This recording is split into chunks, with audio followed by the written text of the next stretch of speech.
Dad, stop wasting my money on this garbage, Jason screamed, throwing the vintage bond paper into the trash can right in the middle of the crowded five-star restaurant.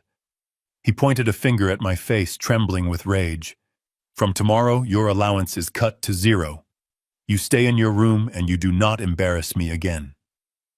I looked at my son, then at my daughter-in-law, Valerie, who was smirking behind her wine glass. I did not say a word. I simply walked away. But what Jason did not know was that the money he claimed I was wasting was never his. It was mine. All of it. The next morning when he woke up to buy his new Porsche, he would find his bank accounts empty, his credit cards frozen, and his CEO title revoked. And me. I would be gone, leaving behind nothing but that crumpled $50 bond. I am Conrad King, and this is how I taught my ungrateful son the hardest lesson of his life. If you enjoy stories about justice being served, please like and subscribe and tell me in the comments if you have ever dealt with ungrateful family members. The crystal chandeliers of the Emerald threw a golden light over the tables, but it felt like a spotlight of interrogation. This was the most expensive restaurant in Boston, the kind of place where a glass of water cost more than a typical lunch. We were there to celebrate my grandson Sammy turning 10.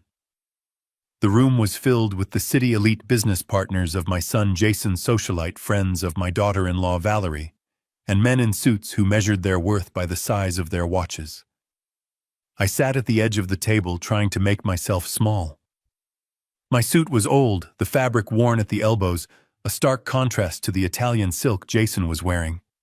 He sat at the head of the table laughing loudly at a joke made by a hedge fund manager, pouring expensive champagne as if it were tap water. Grandpa Sammy whispered, pulling on my sleeve. His eyes were big and round, the only innocent thing in this room. Did you bring it? I smiled, feeling the familiar crinkle around my eyes. I reached into the inner pocket of my jacket. My hand trembled slightly, not from age, but from a mix of anticipation and anxiety. I pulled out a small beige envelope. It was not much to look at. Inside was a $50 treasury bond. I had bought it the day Sammy was born 10 years ago. It was a tradition my own father had started. It was not about the money. It was about patience. It was about watching something grow slowly over time. It was about value. Happy birthday, Sammy, I said softly, handing him the envelope. This is for your future. Sammy reached for it, a genuine smile spreading across his face, but before his fingers could touch the paper, a hand snatched it away. It was Jason. He held the envelope up like it was a piece of dirty tissue.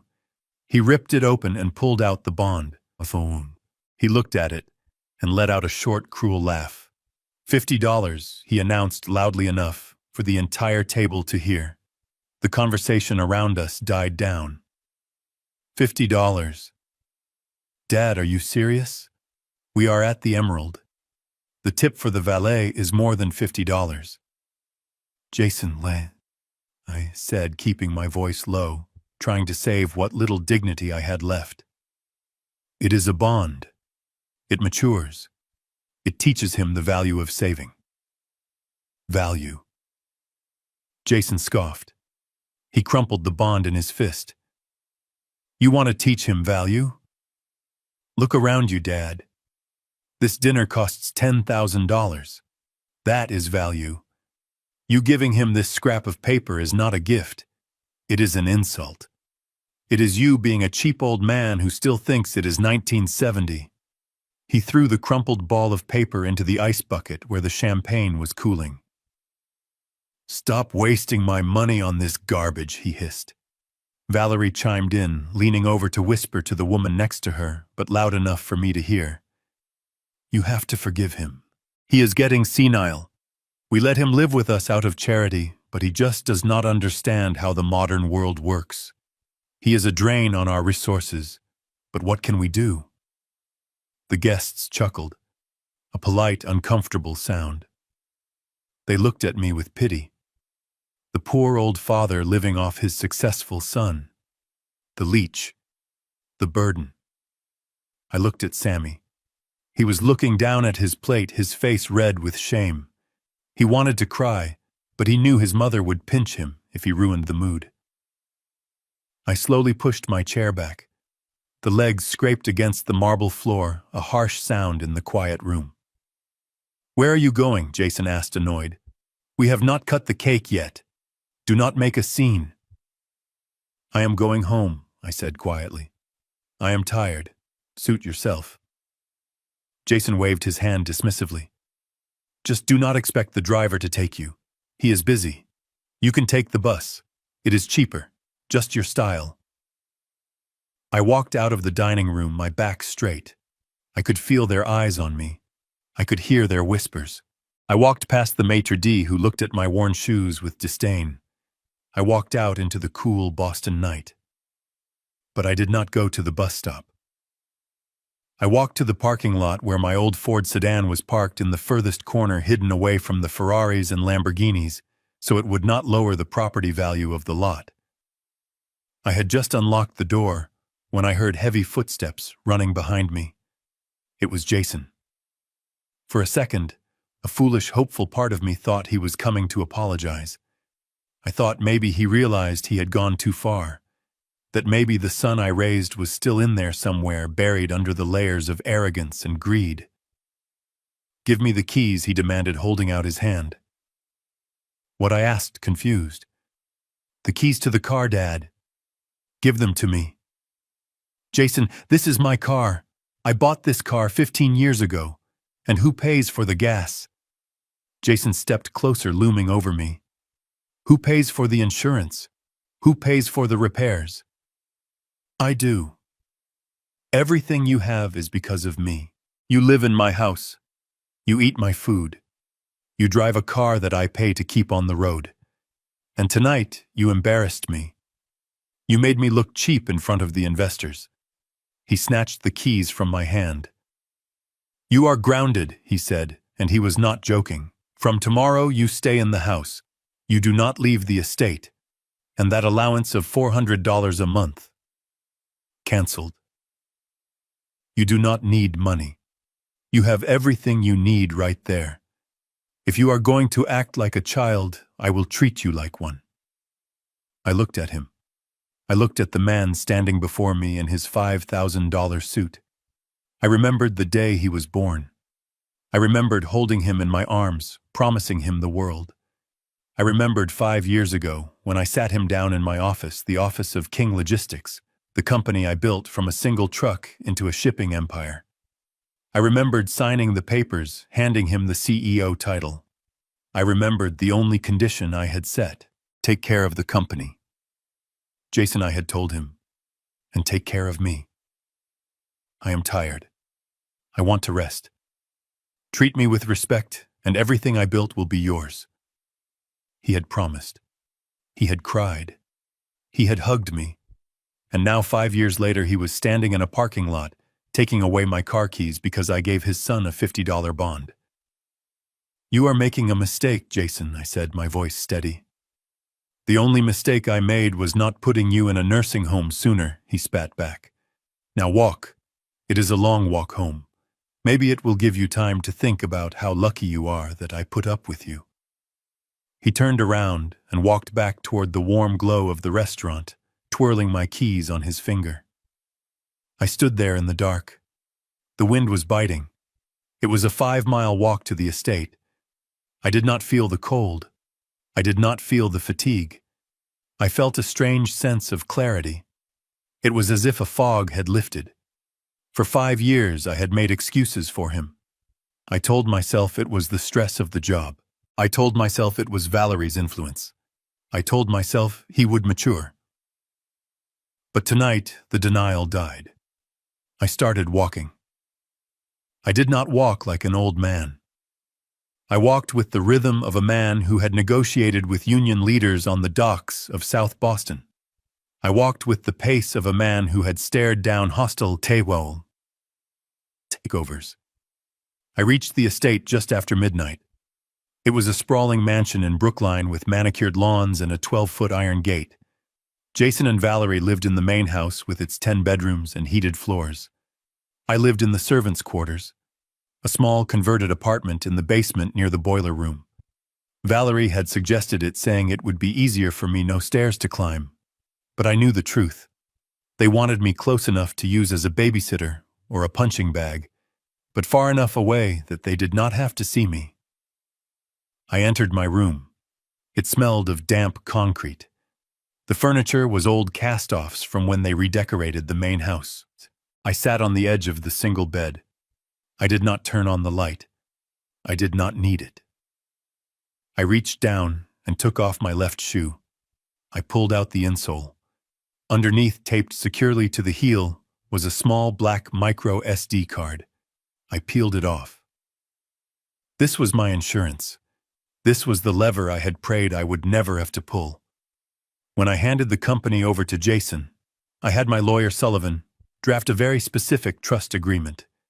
It was a revocable living trust. Jason thought he owned the shares. He thought he owned the house. He thought he owned the accounts. But he was only the beneficiary.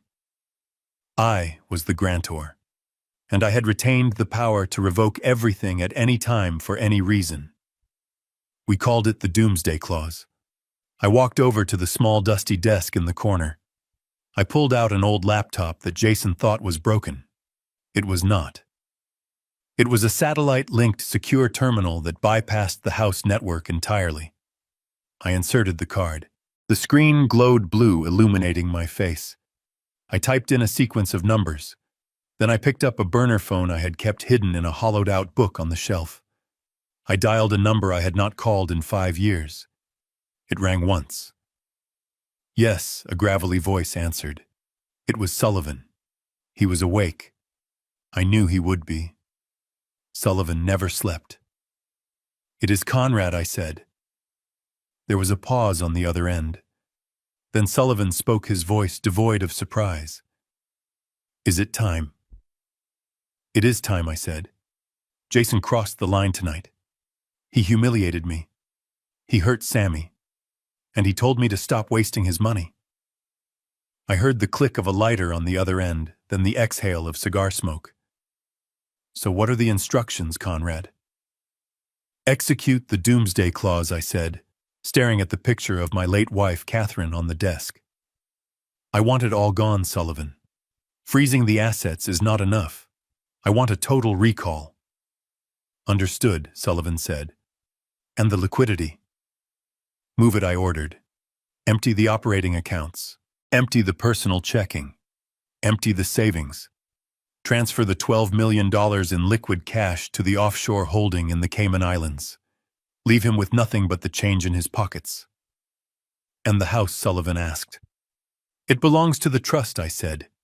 "Eviction notice immediately." "Very well," Sullivan said. "It will be done by 8 a.m. What about you?" "I am leaving," I said. "I am taking the bond, and I am disappearing." "Do you need extraction?" Sullivan asked. "No," I said. "I have a plan. Just make sure the accounts are dry before he buys his morning latte. Consider it done, old friend." I hung up. I closed the laptop. I did not pack clothes. I did not pack photos. I left everything that reminded me of the last 5 years of misery. I walked over to the trash can where I had thrown the crumpled $50 bond after I retrieved it from the restaurant ice bucket. I smoothed it out on the desk. It was stained with water and wrinkled, but it was still valid. I placed it in the center of the pillow on my bed. Then I took a piece of paper and a pen. I wrote a single note. "You said it was your money, Jason. You were wrong. It was never your money. It was mine. And now I am taking it back." I left the note next to the bond. I walked out of the basement door and into the night. I walked past the garage where Jason's collection of luxury cars slept. I walked past the pool where Valerie threw her lavish parties. I walked out of the gate, and I did not look back. By the time the sun rose over Boston, my son would wake up a poor man, and I would be a ghost. The game had just begun. The morning sun hit the windows of the master bedroom at 7 a.m. sharp. I was already miles away watching the city wake up from a diner stool, but in my mind, I could see exactly what was happening at the mansion. Jason loved his morning routine. He would wake up, stretch in his Egyptian cotton sheets, and ring the bell for coffee. Usually I was the one who brought it. I was the one who ground the beans, who frothed the milk just the way he liked it. But this morning the bell would ring and there would be silence. I imagined him waiting, ringing it again, getting annoyed, throwing the covers off and storming down to the kitchen, expecting to find me there, expecting to yell at me for being slow. But the kitchen would be dark, the coffee machine cold. He would probably curse. He would grab his phone to call the office to demand that his assistant send a car because he had taken my keys and he did not want to drive himself. That was when the first domino would fall. At the headquarters of King Logistics, the main server room hummed. At 8:01 a.m., a command script executed. It was a digital tidal wave. Jason was standing in his kitchen, in his silk robe, tapping on his phone. He opened his banking app. Face ID recognized him. The little loading wheel spun. And then the numbers appeared. Checking account 0. Savings account 0. Investment portfolio locked. Access denied. Contact administrator. I imagined the blood draining from his face. He would think it was a glitch, a banking error. He would swipe down to refresh. 0. He would try his credit card app. The black card with the unlimited limit, the one Valerie used to buy handbags that cost more than cars. Status canceled by grantor. I took a sip of my black diner coffee. It tasted better than anything I had drunk in years. It tasted like freedom. Back at the mansion, Valerie would be in the shower. She liked her showers scalding hot. But the utilities for the estate were not in Jason's name. They were in the name of the trust. And Sullivan was efficient. I imagined the water pressure dying, the lights flickering and going out, the heated floors turning cold. Valerie screaming, "Jason, what is going on?" Jason running up the stairs, panic rising in his throat. "Babe, the bank app is down," Jason would yell, "and the power is out." "Call the electric company." Valerie would shriek, wrapped in a towel dripping wet. "Call your father, tell him to fix the fuse." That is when they would remember. They would run down to the basement. They would kick open the door to my room, ready to scream, ready to blame, ready to demand. And they would find the silence. They would see the empty bed. They would see the wrinkled $50 bond on the pillow. And they would read the note. It was never your money. I checked my watch. It was 8:30. Right about now, Jason would be trying to call Sullivan. He would be demanding answers. He would be threatening to sue. And Sullivan would be sitting in his leather chair, calmly explaining that under Section 14, Paragraph B of the King Family Trust, the grantor reserved the right to remove any beneficiary who displayed gross misconduct or moral turpitude, publicly humiliating the founder at a birthday party. That counted as gross misconduct. I paid for my coffee with cash. I tipped the waitress $20. "Keep the change," I said. She looked at me surprised. "Thanks, sweetie. You have a good day." "Oh, I will," I said, standing up and putting on my coat. "I am going to have the best day of my life." I walked out of the diner and hailed a taxi. "To the airport," I said. "Where are you flying to?" the driver asked. "I am not flying anywhere," I said. "I am going to meet a friend in the private hangar." Because while Jason and Valerie were running around their dark, cold mansion, trying to figure out how to buy groceries with $0, I had a meeting to attend. I had to prepare for the next phase. Taking the money was just the beginning. Now I had to watch them fall. And I wanted a front row seat. I arrived at the private airfield on the outskirts of the city. The guard at the gate recognized me immediately. "Mr. King," he said, saluting. "It has been a long time." "It has been too long, Mike," I said. He opened the gate. The taxi drove me to Hangar 4. Inside, sitting on the polished concrete floor, was my Gulfstream G650. Jason had wanted to sell it, He said it was too old, that we needed the newer model. I had told him no. I told him it was a company asset. But legally, it belonged to me personally. Sullivan was waiting by the stairs of the plane. He looked impeccable in his charcoal suit, holding a tablet. "It is done," Sullivan said as I approached. "Total wipeout?" I asked. "Complete." Sullivan nodded. "His personal accounts are drained. The company accounts are locked. He cannot even buy a pack of gum. And the eviction notice is being served by the sheriff as we speak." "Good," I said. "What about the boy?" Sullivan asked. Sammy. The question hit me hard. Sammy was the only innocent one in this war. "We watch him," I said. "We make sure he is safe. But he needs to see this. He needs to see what happens when people live without values. It is the only way to save him from becoming like his father." Sullivan nodded. "We have eyes on the house. Private security."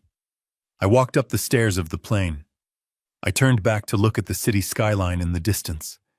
Somewhere in that concrete jungle, my son was realizing that his kingdom was built on sand. "Take us up," I told the pilot. "Where to, sir?" "New York," I said. "I have a war room to set up."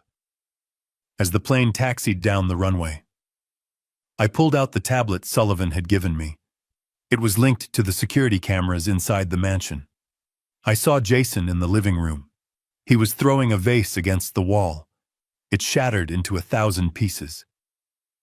Valerie was crying on the sofa, holding her phone, probably trying to call her rich friends for help, but finding out that fair-weather friends disappear when the credit cards stop working. And there in the corner was Sammy. He was sitting on the floor, holding the $50 bond I had left. He was not crying. He was looking at it.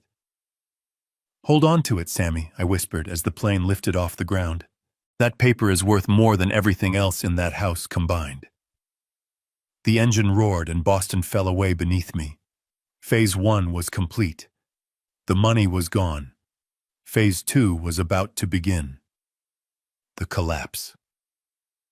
I leaned back in the leather seat and closed my eyes. I was not Conrad the poor old man anymore. I was Conrad King, the shark of the Atlantic. And the water was full of blood. I sat in the leather seat of the Gulfstream cruising at 40,000 feet and opened the secure app on my tablet. The camera feed from the mansion kitchen was high definition. It was 7:30 in the morning. The show was about to start. Jason walked into the frame. He was wearing his silk pajamas, the ones that cost more than my entire monthly allowance. He looked disheveled. He rubbed his eyes and looked toward the coffee machine.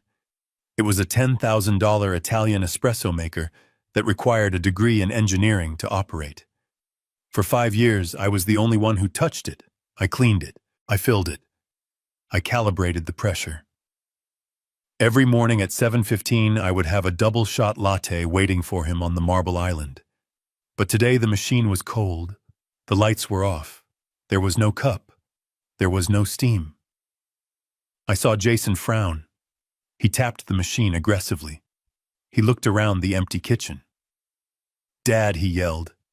His voice was tinny through the tablet speakers, but the anger was unmistakable. "Dad, where is my coffee?" He waited. Silence answered him. He stormed over to the intercom system on the wall. He pressed the button for the basement. "Dad, pick up. Stop playing games. I need caffeine and I need the car brought around." Nothing. He slammed his hand against the wall. "Useless old man," he muttered. He pulled his phone from his pocket, probably to call the maid service to send someone over immediately, because the idea of making his own coffee was foreign to him. But as he unlocked his screen, a notification banner dropped down. I saw him freeze. It was not a text from a friend. It was a red alert from the corporate banking system. I knew exactly what it said because I had programmed the transfer to execute at 8:01 sharp. Alert. Liquidity crisis. Unauthorized withdrawal. Amount $18 million. Recipient Offshore Holdings Limited. Authorized by the founder. I saw the color drain from his face. He dropped his hand to the counter to steady himself. He swiped into the app, his fingers trembling. He was looking at the operating capital, the payroll account, the reserve funds. Empty. Empty.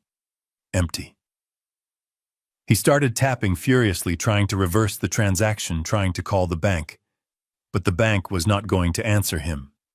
The bank answered to the trust, and the trust answered to me. Jason dialed a number. It was probably the chief financial officer. I could imagine the panic on the other end of the line. "What do you mean it is gone?" Jason screamed into the phone. "It is $18 million. It cannot just vanish." "Who authorized it?" "My father." "That is impossible. He is retired. He is senile. He does not have the access codes." He stopped. He listened. "He is the grantor," Jason whispered. The phone slipped from his fingers and clattered onto the counter. Grantor. The word hung in the air. It meant I was not just a retired old man living in the basement. It meant I was the god of his financial universe, and I had just turned off the sun. Suddenly, a scream echoed through the house so loud it distorted the audio on my tablet. It came from the second floor. Jason looked up, eyes wide. That was Valerie. I switched the camera view to the master suite hallway. The door to the bathroom flew open. Valerie stumbled out, wrapped in a towel, her hair covered in shampoo suds. She was dripping wet and shivering violently. "Jason," she shrieked. "The water, it just stopped. It was hot and then it just cut off. I have soap in my eyes." Jason ran to the bottom of the stairs. "Babe, calm down," he yelled up. "There is a problem with the accounts." "I do not care about the accounts," Valerie yelled back. "I care about my shower. Fix it. Call the plumber. Call your father. Tell him to go down to the boiler room." "He is not there," Jason shouted. "What do you mean he is not there?" Valerie wiped her eyes, stinging from the soap. She grabbed her phone from the hallway table. "Fine. I am booking the flight to Paris now. I cannot deal with this. I am going to the spa in George V, and you can fix this mess while I am gone." She tapped her screen. I watched her face. It went from annoyance to confusion to absolute horror. "Declined," she said. Her voice was a whisper. "Try another card," Jason said, running up the stairs 2 at a time. "I did," Valerie said. "The platinum, the black card, the joint account. Declined, declined, card reported stolen, stolen." Jason reached the top of the stairs, breathless. "It says the account holder reported the card stolen and requested an immediate freeze." Valerie looked at him, her eyes wide with terror. "Jason, who is the account holder?" Jason leaned against the wall, sliding down until he was sitting on the floor. He put his head in his hands. "My dad," he said. Valerie laughed, a nervous, high-pitched sound. "Your dad. The old man who wears shoes from Walmart. The man who asks for permission to buy toothpaste. Jason, do not be stupid. Fix this." "He shut it down," Jason said, looking up at her. "He shut it all down, Valerie.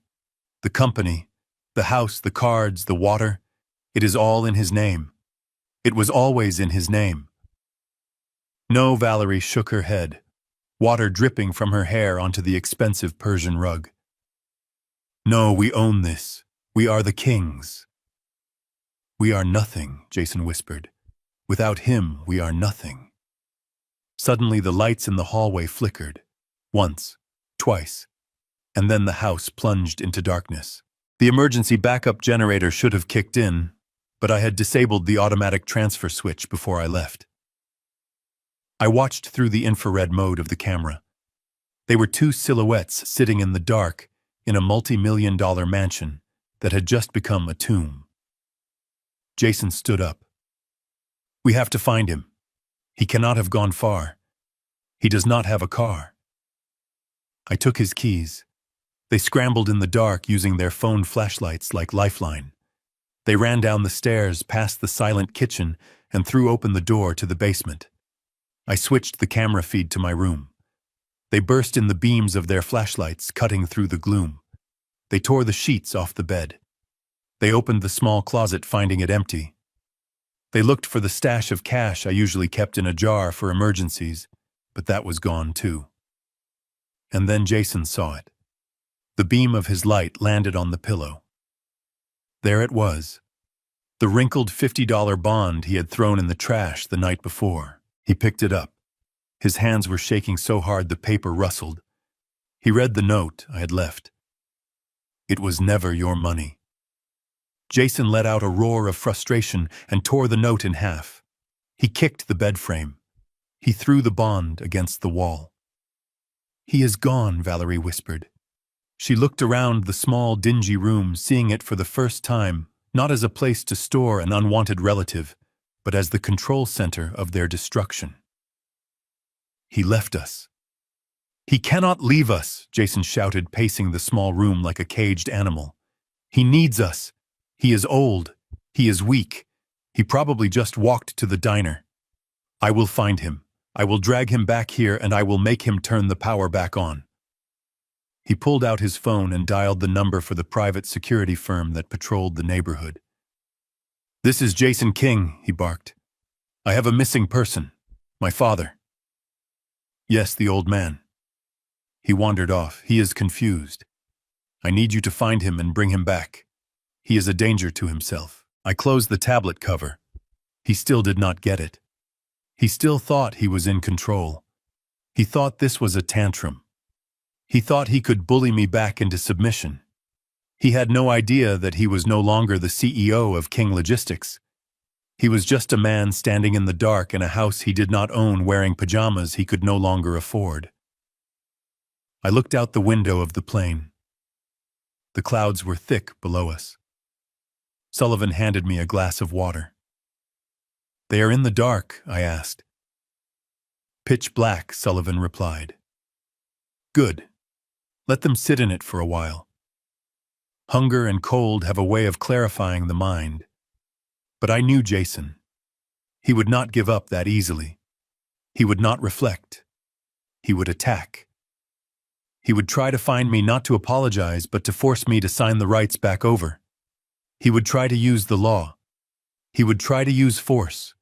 He would try to use Sammy. And that was exactly what I was counting on. Because when you corner a rat, it bites. And when it bites, it exposes its neck. I took a sip of water. The game had moved from the board to the street. And I had cleared the board. Now we would see who could survive the winter. I watched on the tablet screen as the call to private security ended abruptly.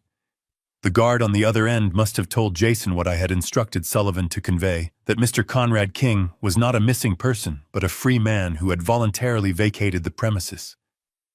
Jason stared at the phone in his hand, as if it had betrayed him, before hurling it onto the thin mattress of my bed. The silence in the basement was heavy, pressing down on them, like the tons of concrete and steel of the mansion above. This room, my home for the last 5 years, was barely larger than the walk-in closet Jason had for his shoes. The walls were bare concrete, painted a sterile white that had yellowed with age and dampness. There was no carpet, just cold linoleum that sapped the heat from your feet.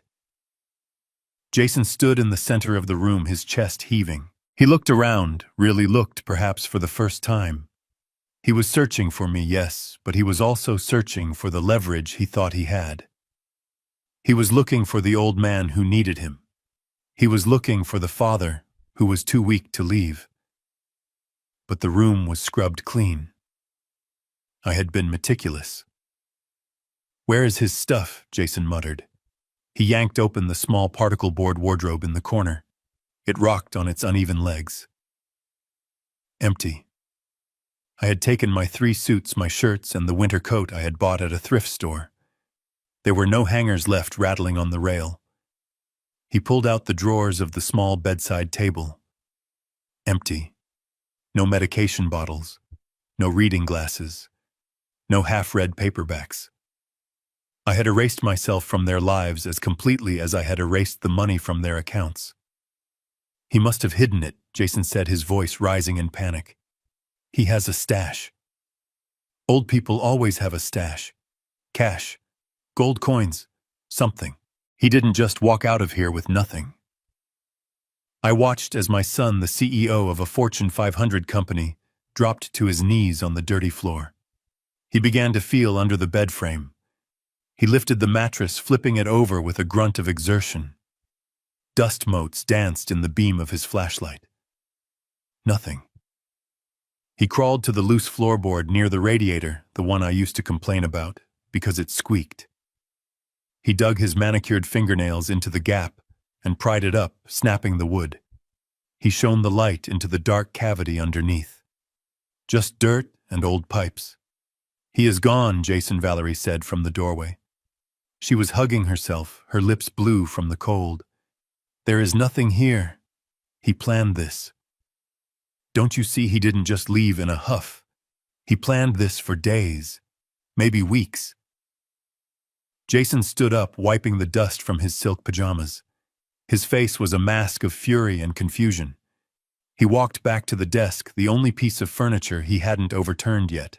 There, sitting in the pool of light from his flashlight, was the bond. I zoomed in on the camera feed. The $50 Treasury bond. The edges were soft from wear, the paper stained from the wine and ice of the night before. I had smoothed it out carefully, pressing it flat with the palm of my hand before I left. It sat there like an accusation. Jason picked it up. He held it delicately this time, not like trash. He stared at the intricate engraving, the government seal, the face of the president. $50. To him, it was less than a rounding error. To me, it was the seed of an empire. And next to it, the note. He read it again, his lips moving silently. Your money, no. Jason. It was never your money. He slammed his fist onto the desk. It is my money, he screamed at the empty walls. I earned it. I sat in that chair. I took the meetings. I signed the deals. He was shouting at a ghost. He was trying to convince the concrete that he was a king, but the concrete knew better. The concrete knew he was just a tenant who had forgotten to pay his rent in respect. He swept his arm across the desk, sending the note fluttering to the floor. But he kept the bond in his hand. He crumpled it, then stopped. He smoothed it out again. Why was it regret? No. It was desperation. It was the sudden, terrifying realization that this piece of paper, this $50 promise from the government, might be the only liquid asset he had left in the world. Valerie stepped into the room. She looked at the overturned mattress, the empty wardrobe, the bleakness of the space. Is this how he lived? She whispered. She looked at the single narrow window high up on the wall, barred with iron. She looked at the exposed pipes in the ceiling. We put him in a dungeon, Jason, she said, her voice trembling. Shut up, Jason snapped. It was good enough for him. He said he liked it.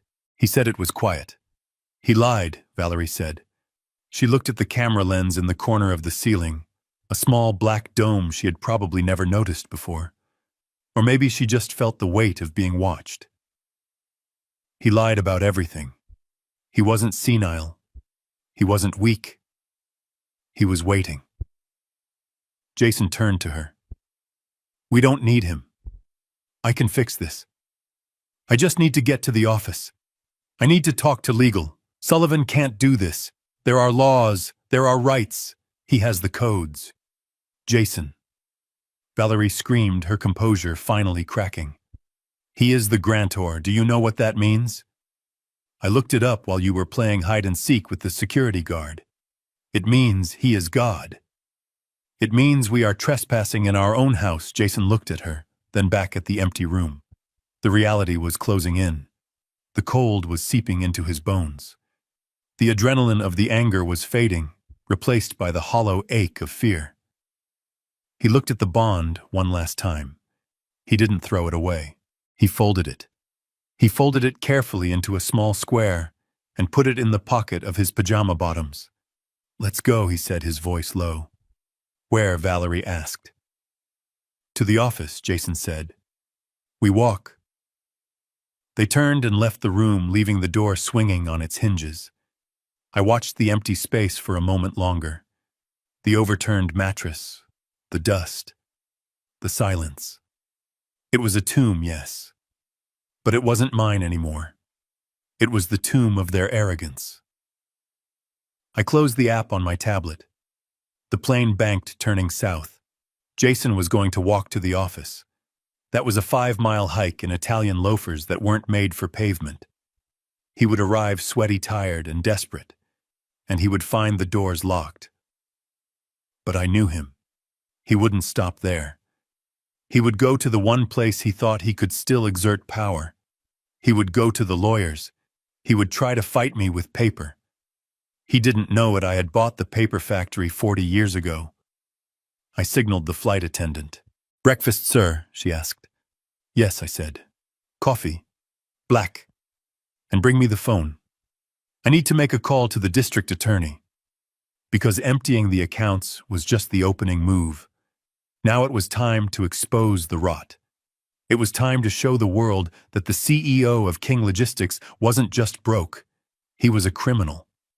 The real storm was just beginning. It took Jason nearly 2 hours to reach the glass and steel tower in the financial district. I tracked his progress via the GPS in his phone, which he had foolishly forgotten was also paid for by the company plan. He arrived at the offices of Sullivan and Moore, looking like a man who had survived a shipwreck.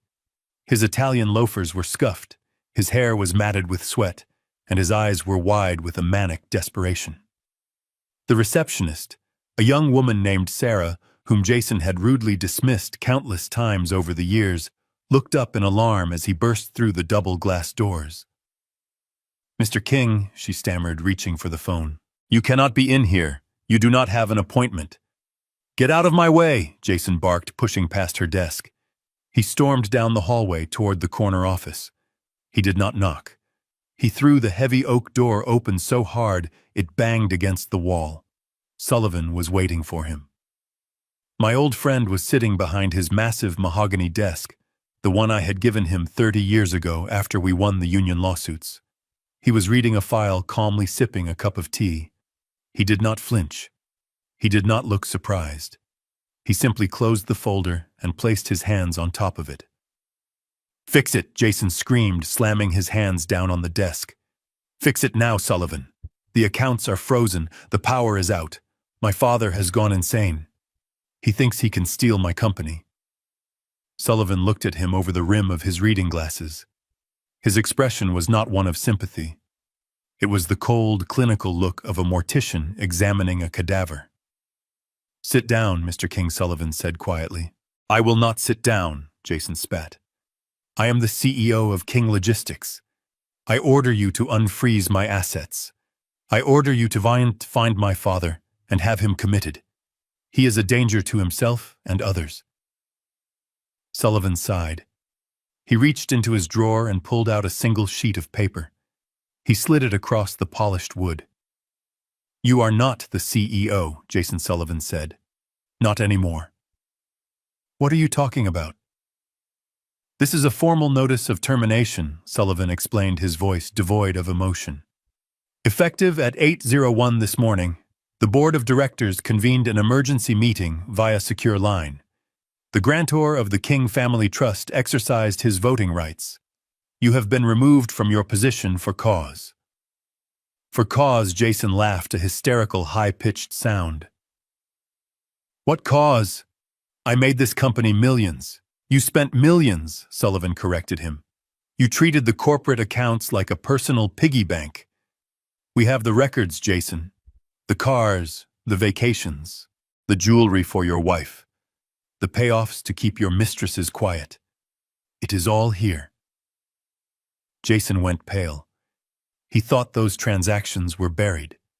He thought he was smarter than the auditors. He did not know that Sullivan had been the auditor all along. But that does not matter now, Sullivan continued. What matters is the trust. He stood up and walked over to the window looking out over the city. Your father built this empire with his bare hands, Jason. He created the trust to protect it. And he included a specific clause. A clause I wrote myself.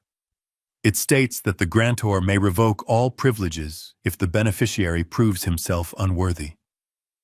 Unworthy, Jason whispered. I am his son.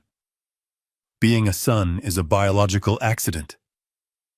Sullivan turned back to face him. Being an heir is a privilege. You lost that privilege last night when you threw a $50 bond into the trash. You insulted the man who gave you everything. Jason stood up, shaking. He can't do this. I will sue. I will take him to court. I have rights. Possessions. Possessions, Sullivan raised an eyebrow. Let us talk about possessions. The house in Brookline. The cars in the garage. The furniture. The art on the walls. Even the phone in your pocket. What about them? They are all property of the trust, Sullivan said. And since you are no longer a beneficiary, you are currently trespassing on private property. Jason froze. I have the eviction order here. Sullivan tapped the folder. You have 24 hours to vacate the premises. You and your wife. If you are not gone by noon tomorrow, the sheriff will remove you by force. And Jason, do not try to take anything. We have cataloged every item in that house. If a single silver spoon is missing, I will have you arrested for theft. This was the moment I had been waiting for. The moment the reality truly hit him. He was not just fired. He was homeless. You are bluffing, Jason hissed. My father would never do this. He is weak. He loves me. He loved the son he thought you were, Sullivan said softly. But he hates the man you have become. Jason's face twisted into a mask of pure, ugly rage. The veins in his neck bulged. He let out a guttural roar and lunged across the desk. You traitor, he screamed, reaching for Sullivan's throat. You conspired with him. I will kill you. Sullivan did not move. He did not have to. Before Jason's fingers could touch the fabric of Sullivan's suit, the side door to the office burst open. 2 men stepped in. I knew them well. Mike and Dave. They were former linebackers I had hired as company security years ago. They were loyal to the paycheck, and the paycheck now came from me. Mike grabbed Jason by the back of his jacket and the belt of his trousers. Dave grabbed his arms. Get off me, Jason shrieked, kicking his legs in the air like a toddler. Do you know who I am? I am Jason King. You are a trespasser, Mike grunted. They dragged him backward. Jason's heels dragged across the expensive carpet, leaving scuff marks. Sullivan watched him go, adjusting his cuffs. Good day, Mr. King, Sullivan called out. Do not forget to leave your key card at the front desk. They hauled him down the hallway, past the staring secretaries, past the shocked junior partners. Jason was screaming obscenities, threatening to fire everyone, threatening to burn the building down. They reached the elevator. They did not wait for it. They took him to the stairwell.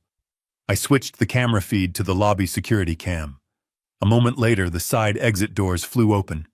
Jason stumbled out, propelled by a final shove from Mike. He fell hard onto the concrete sidewalk, scraping his hands and tearing the knee of his expensive suit pants. He lay there for a moment, gasping for air. Passers-by stepped around him, looking down with a mixture of curiosity and disgust. A man in a suit lying in the gutter. It was a pathetic sight. He slowly pushed himself up. He looked at the building. He looked at the glass doors that were now locked against him. He reached into his pocket. He pulled out his phone.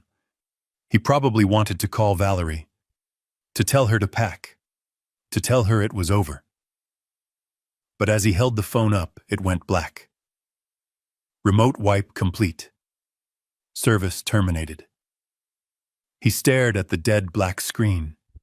He screamed a sound of pure frustration and smashed the phone onto the pavement, shattering it into a dozen pieces. Now he truly had nothing. No money, no home, no communication. I watched from 30,000 feet. It was brutal, yes, but it was necessary. Jason had spent 40 years being protected from the world. He had never felt the cold pavement. He had never felt the sting of rejection. Now he was feeling it all at once. I picked up my satellite phone and dialed Sullivan. "Are you all right, old friend?" I asked. "Never better," Sullivan replied. "He has a strong grip, though." He almost wrinkled my tie. "He is on the street," I asked. "On the pavement," Sullivan confirmed. "He just broke his phone." "Good," I said. "Now the real test begins. Let us see if his wife sticks around when the castle crumbles." I knew the answer to that. Valerie was a survivor. She was a remora fish attached to a shark. When the shark died, the remora didn't mourn. It looked for a new host. Jason was about to find out that the love of his life was just another rental he could no longer afford. I signaled the pilot. "Change of plans," I said. "Do not land in New York yet." "Where to, sir?" "Fly over the Hamptons," I said. "I want to check on my other properties." Because while Jason was hitting rock bottom, I was just getting started. I had stripped him of his present. Now I was going to dismantle his future, and I was going to enjoy every second of it. The neon sign of the Starlight Motel flickered with a rhythmic buzzing sound that sounded like a dying insect.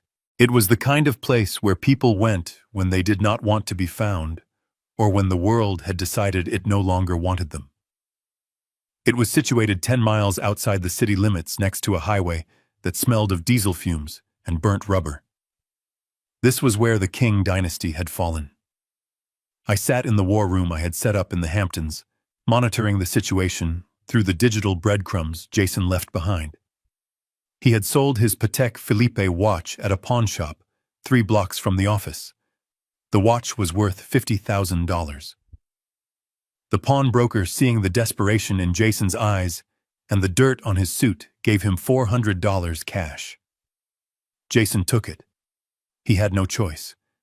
That $400 bought them one night in room 104. I imagined the smell of the room: stale cigarette smoke, industrial strength cleaner, and the metallic tang of despair. The carpet would be sticky. The sheets would be thin and rough, so unlike the 600 thread count Egyptian cotton they were used to. Jason sat on the edge of the sagging bed, staring at the wall. His suit was ruined. His face was pale. He looked like a man who had been hollowed out. Valerie stood by the window, looking out at the parking lot through the gap in the cheap curtains. She was still wearing her designer dress, but now it looked like a costume from a play that had been canceled. She was not crying anymore. Her tears had dried up hours ago, replaced by a cold, hard fury. "You are useless," she said without turning around. Her voice was flat, cutting through the humid air of the room. Jason did not answer.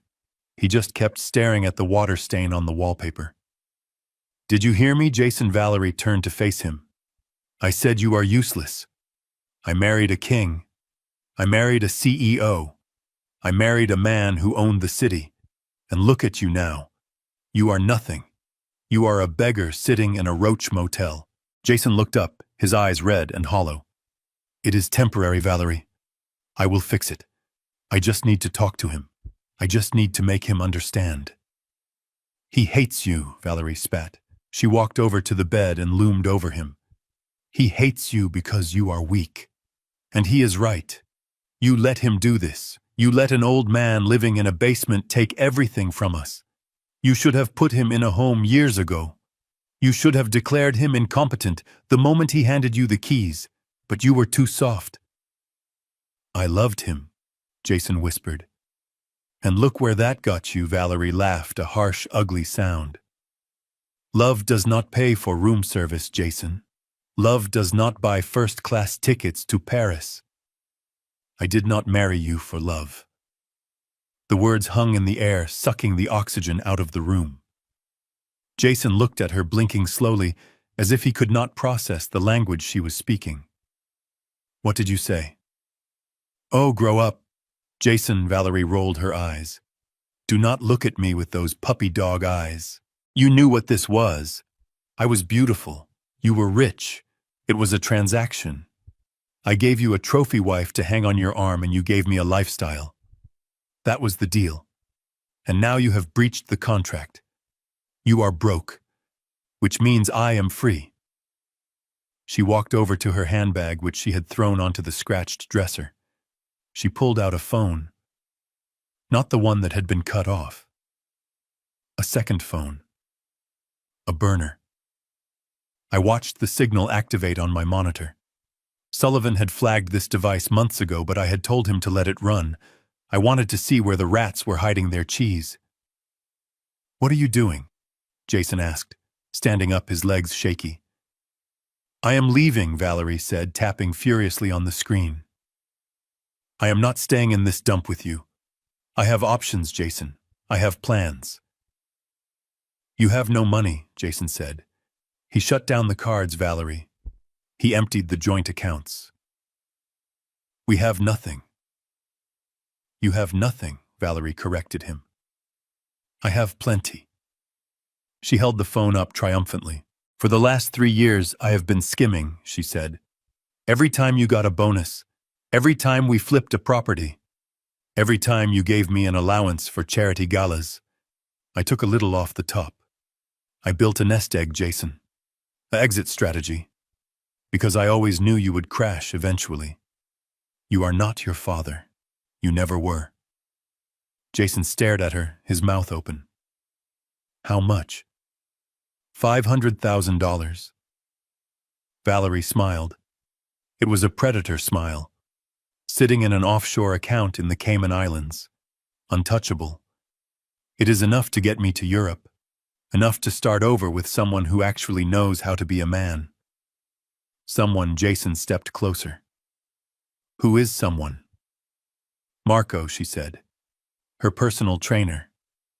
The one Jason paid $300 an hour to keep his wife in shape. He is waiting for me in Zurich. He has a villa. And now I have the cash to pay for the champagne." She looked at the phone screen, ready to initiate the transfer. Ready to book her ticket out of his life. "Goodbye, Jason," she said. "Enjoy the motel." She pressed the transfer button. I watched the data packet travel across the network. It hit the banking server in the Caymans. It requested authorization. And then my trap snapped shut. Valerie frowned. She tapped the screen again.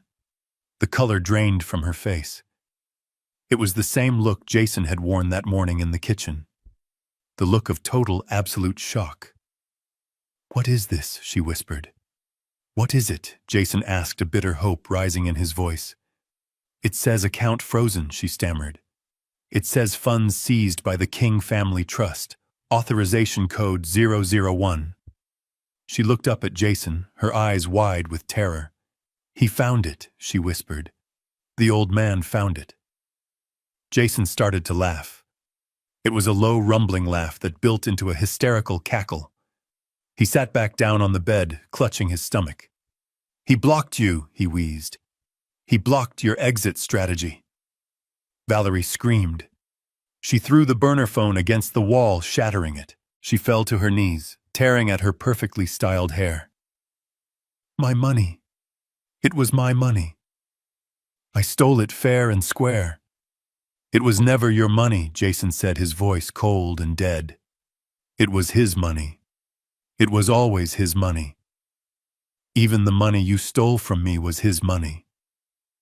He looked at his wife, the woman he had showered with diamonds and cars. He saw her for the first time. He saw the greed etched into the lines of her face. He saw the contempt in her eyes. "So you are stuck here," Jason said. "With me. With the beggar. With the failure. And Marco will have to wait in Zurich alone." Valerie looked at him with pure hatred. "I will leave anyway. I will hitchhike. I will sell my body. I will do anything to get away from you." "Go ahead," Jason gestured to the door. "The highway is right there. But it is cold outside, Valerie. And those heels are not made for walking." She slumped against the dresser, defeated. She slid down to the floor, pulling her knees to her chest, sobbing not for the loss of her husband, but for the loss of her $500,000 golden parachute. I watched them from my screen. Two people who had everything now reduced to fighting over scraps in a room that cost $40 a night. They had hit the bottom, or so they thought. But I knew something they did not. I knew that the despair of this night would breed desperation, and desperation makes people do reckless things. Jason was not going to accept this. He was going to try to fight back. And since he could not fight me with money, he would try to fight me with the only thing he had left, his bloodline. He would come for Sammy. He would try to use the boy as a pawn, as leverage, to force me to open the accounts. I picked up the phone and called the private security detail I had stationed outside my grandson's boarding school. Double the guard, I ordered. No one gets near that boy. Not his father. Not his mother. No one but me. Because the night was dark, but the dawn was coming. And when the sun rose, Jason King would realize that he had not just lost his fortune. He had lost his soul. And I was coming to collect the debt. The sun had not yet risen over the highway when Jason and Valerie decided that if they could not be rich, they would be dangerous. I was monitoring them through a listening device Sullivan's team had managed to plant in their motel room, while they were arguing with the front desk clerk over the bill. The audio feed was crackly, but the intent was crystal clear. Desperation strips away the veneer of civilization, and what was left of my son was something primal and ugly. We cannot fight him with lawyers. Jason paced the cramped room, his voice jagged with lack of sleep. Sullivan has the courts tied up. The accounts are locked tight. By the time we get a hearing, we will be starving in the street. We need a shortcut. What kind of shortcut? Valerie asked from the corner where she was nursing a cup of stale vending machine coffee. He is the grantor Jason. He holds all the cards. He is 72 years old, Jason snapped. He is an old man living alone. We do not need to beat him in court. We just need to control him. I leaned closer to the speaker in my war room. I wanted to hear this. I wanted to hear the exact moment my son decided to cross the line from ungrateful to criminal. We get him declared incompetent, Jason said. His voice dropped to a conspiratorial whisper. We find him. We grab him. We say he is having a breakdown, that he wandered off, that he is a danger to himself. And then what? Valerie asked. Then we take him to Dr. Vane, Jason replied. I knew the name. Dr. Vane was a disgraced psychiatrist who operated out of a strip mall clinic on the South Side. He had lost his license twice for overprescribing opioids, but he always found a way back. He was the kind of doctor who would sign a death certificate for a living man if the price was right. We take him to Vane. Jason continued, the excitement building in his voice. We pump him full of Thorazine. We make him compliant. We put a pen in his hand and we guide his signature on a power of attorney transfer. Once I have that signature, I reverse the trust. I fire Sullivan. I take it all back. And then Valerie asked, her voice devoid of any moral objection, only practical concern. Then we put him in a home, Jason said coldly. A secure facility, one with high walls and no visitors. We keep him medicated. He spends the rest of his days drooling at a wall and we get our lives back. It was a solid plan. Evil but solid. It relied on the one thing they thought they had on their side, my age. To the outside world, a sudden disappearance followed by erratic financial behavior could easily look like dementia. But they had a problem. They did not know where I was. I need a bloodhound, Jason said. Someone dirty. Someone who does not ask questions about why a son wants to bag and tag his own father. He made a call from the prepaid burner phone he had bought at the gas station. He called a man named Russo. I knew Russo too. He was a private investigator who had been kicked off the force for planting evidence. He was cheap, he was brutal, and he was exactly the kind of man Jason would attract. Find him. Jason ordered into the phone. He is in the city somewhere. Check the private airfields. Check the hotels. I do not care what it costs. I will pay you when I get the trust back. Just find him and hold him down until I get there. I sat back in my chair, Jason was escalating. He was not just trying to survive anymore, he was hunting me. He was planning to strip my mind to save his wallet. But Russo would need time to find me. My security was tight. My digital footprint was non-existent. Jason knew that. He knew I was a ghost. He needed a way to make the ghost manifest. He needed bait. He loves the kid, Valerie said suddenly. That is his weak spot. He blew up his entire life because you threw away that $50 bond for Sammy. Jason went silent. I could almost hear the gears turning in his head, grinding against the rust of his morality. Sammy, he whispered. If he thinks Sammy is in trouble, Valerie said, he will come out of hiding. He will come running. I felt a chill go through me that had nothing to do with the air conditioning of the plane. They left the motel 20 minutes later in a rented compact car paid for with the cash they had pawned. They headed straight for St. Jude's Academy. I picked up my phone to call the security detail I had stationed at the school, but I was too late. The bureaucracy of the legal system was moving too slow. The restraining orders Sullivan had filed were still sitting on a judge's desk, waiting for a signature. Legally, Jason was still the father. Legally, he had the right to pick up his son. I watched the footage from the school security cameras Sullivan hacked into. Jason pulled up to the curb. He did not go into the office. He waited by the fence near the playground where the fourth graders were having recess. He whistled. Sammy looked up from where he was trading cards with a friend. He saw his father. He smiled. He was 10 years old. He did not know his father was a monster. He just saw his dad. Sammy ran over to the fence. Jason reached over and lifted him up, pulling him over the wrought iron bars before the playground monitor could even shout. "Hey, buddy," Jason said, putting him in the back seat of the car. "We have a family emergency. We have to go." By the time the school security guard reached the fence, the car was peeling away. They did not take him far. They drove to a desolate park near the river. I tracked them via the burner phone's GPS. I dispatched my team, but they were 20 minutes out. Jason pulled the car over. He turned around in the seat. He held up his phone. "Okay, Sammy," he said. "I need you to do something for Daddy. Grandpa is lost. He is sick in the head, and he ran away. We need to find him." "Where is he?" Sammy asked, looking scared. "We do not know." Jason said, "But if you send him a message, maybe he will see it." "I need you to cry, Sammy. I need you to look really sad." "I am sad," Sammy said, his lip trembling. "I want Grandpa." "Good," Jason said. "Use that. Look at the camera. Beg him. Scream for him." He hit record. Sammy looked into the lens. He looked confused and terrified. "Grandpa," he said softly, "please come home. Daddy says you are sick." "Cut," Jason yelled. He reached back and grabbed Sammy's arm, squeezing it hard. "Not like that." Louder. More tears. "Act like you are dying, Sammy, or Grandpa is never coming back." He pinched the boy. Hard. Sammy yelped. Tears welled up in his eyes, real tears of pain and fear.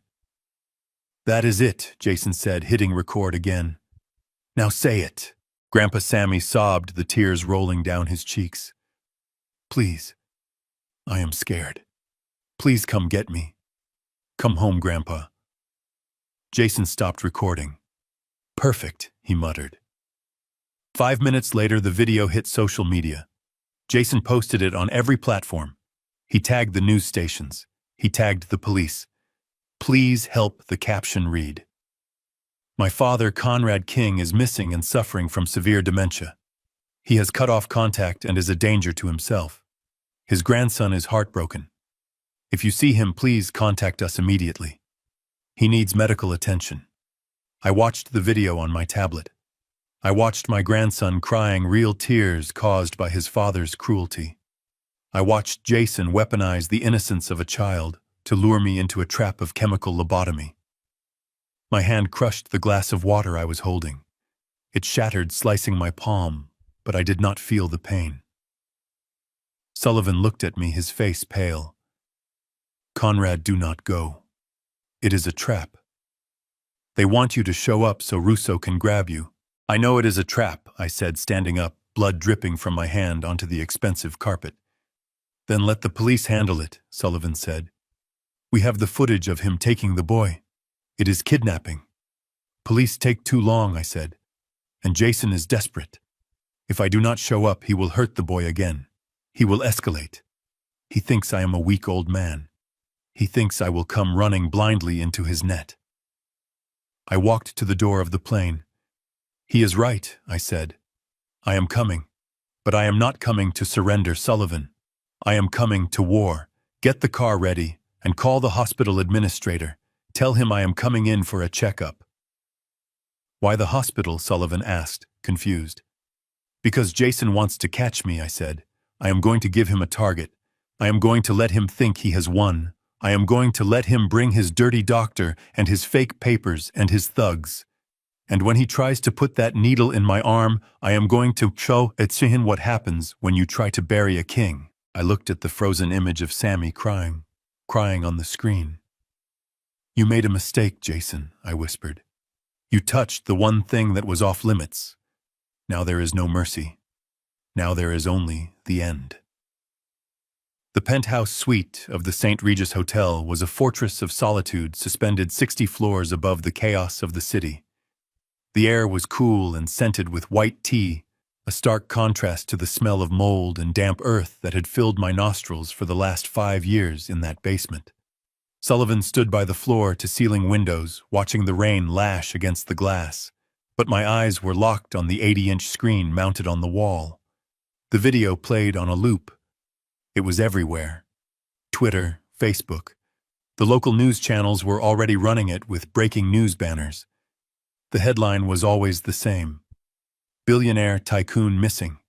Grandson pleads for return. I watched Sammy's face. I watched the way his lower lip trembled. I watched the terror in his eyes. The world saw a boy missing his grandfather. They saw a tragic family drama where the poor son was desperately trying to save his senile father. They saw love. But I saw the truth. I saw the hostage tape. Freeze it, I said. My voice low and rough like gravel grinding in a mixer. Sullivan picked up the remote and paused the image. The frame froze on Sammy's face just as he let out a sob. Zoom in, I ordered. On his arm. The left one. Just above the elbow. The image expanded. The pixels sharpened. Technology was a beautiful and terrible thing. It could hide sins, but it could also expose them if you knew where to look. There it was. It was faint. A reddish-purple bruise blossoming on the pale skin of my grandson's arm. It was the shape of a crescent moon. It was the mark of a fingernail digging into flesh. I felt a coldness spread through my chest that had nothing to do with the air conditioning. It started in my heart and froze my veins until I felt like a statue made of ice. I knew that mark. I knew exactly how much pressure it took to leave a bruise like that on a child. That is not a cry for help, Sullivan whispered, stepping closer to the screen, his lawyerly detachment finally cracking. That is pain. He pinched him, I said. The words tasted like ash in my mouth. My son pinched his own child to make him cry for the camera. He hurt my grandson to sell a lie. I stood up and walked to the window. I looked down at the city lights blurring in the rain. Somewhere down there, Jason was feeling triumphant. He probably thought he had won. He probably thought the public sympathy would force the police to find me and drag me back to his control. He thought he was playing a game of chess. He did not realize he had just flipped the board and pulled a knife. For 40 years, I had made excuses for Jason. I had blamed his mother's death. I had blamed the boarding schools. I had blamed myself for working too hard. I had tolerated his greed, his laziness, his arrogance. I had even tolerated his disrespect toward me because I believed that deep down, underneath the layers of entitlement, there was still a human being. But looking at that bruise on Sammy's arm, I realized I was wrong. There was no human being there. There was only a predator. And you do not negotiate with predators. You put them down. Sullivan, I said without turning around. Change the classification of the file. Change it to what Conrad Sullivan asked. It is no longer a civil matter, I said. It is no longer a financial dispute. It is criminal. I turned to face him. The look on my face must have been terrifying because for the first time in 30 years, Sullivan took a step back. I want charges pressed, I said. Kidnapping, child endangerment, assault, extortion, wire fraud. Construct a RICO case if you have to. I want him buried, Sullivan. I want him under the jail. Sullivan nodded slowly, pulling out his phone. The district attorney owes us a favor from the election campaign. I can have a warrant issued within the hour. No, I stopped him. Not yet. Why not? Sullivan asked. We have the evidence. We can send the SWAT team to the motel right now. Because if we send the police now, Jason will panic, I said. He has Sammy. If he sees the flashing lights, he might run. He might use the boy as a shield. He might hurt him again. Jason is a coward, and cowards are dangerous when they are cornered. We have to separate them. I continued pacing the length of the room. We have to get Sammy away from him before the hammer drops. How? Sullivan asked. We give him what he wants, I said.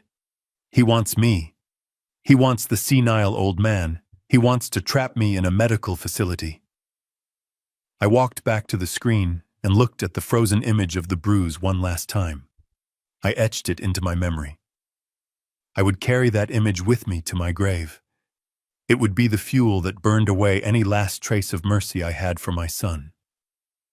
Leak it, I said. Leak what Sullivan asked. Leak my location, I said. Call that dirty private investigator Jason hired. Russo. Call him anonymously. Tell him you saw Conrad King checking into City General Hospital under a false name. Tell him I looked confused. Tell him I was asking for my son. Sullivan's eyes widened. You want to lure them to the hospital? It is the only way, I said. A hospital is a public place. It has security. It has cameras. And most importantly, it has doctors. Real doctors. Not the hacks Jason hires. If Jason thinks he has found me, he will bring Sammy, I explained. He will bring him to guilt me. He will bring him to the hospital to play the role of the relieved family. And the moment he walks into that lobby with the boy, he loses his leverage. And then Sullivan asked. And then I will be waiting, I said. I went into the bedroom of the penthouse. On the bed laid out like armor was my best suit. A bespoke charcoal wool 3-piece suit from Savile Row. A crisp white shirt with French cuffs. A silk tie in deep crimson. I stripped off the thrift store clothes I had been wearing. I threw them into the trash. They belonged to the old man in the basement. That man was dead. I dressed slowly, methodically. I fastened the platinum cufflinks. I tied the tie with a perfect Windsor knot. I put on the Patek Philippe watch that I had kept hidden in a safety deposit box for 5 years. I looked in the mirror. Conrad King stared back. The shark. The builder. The destroyer.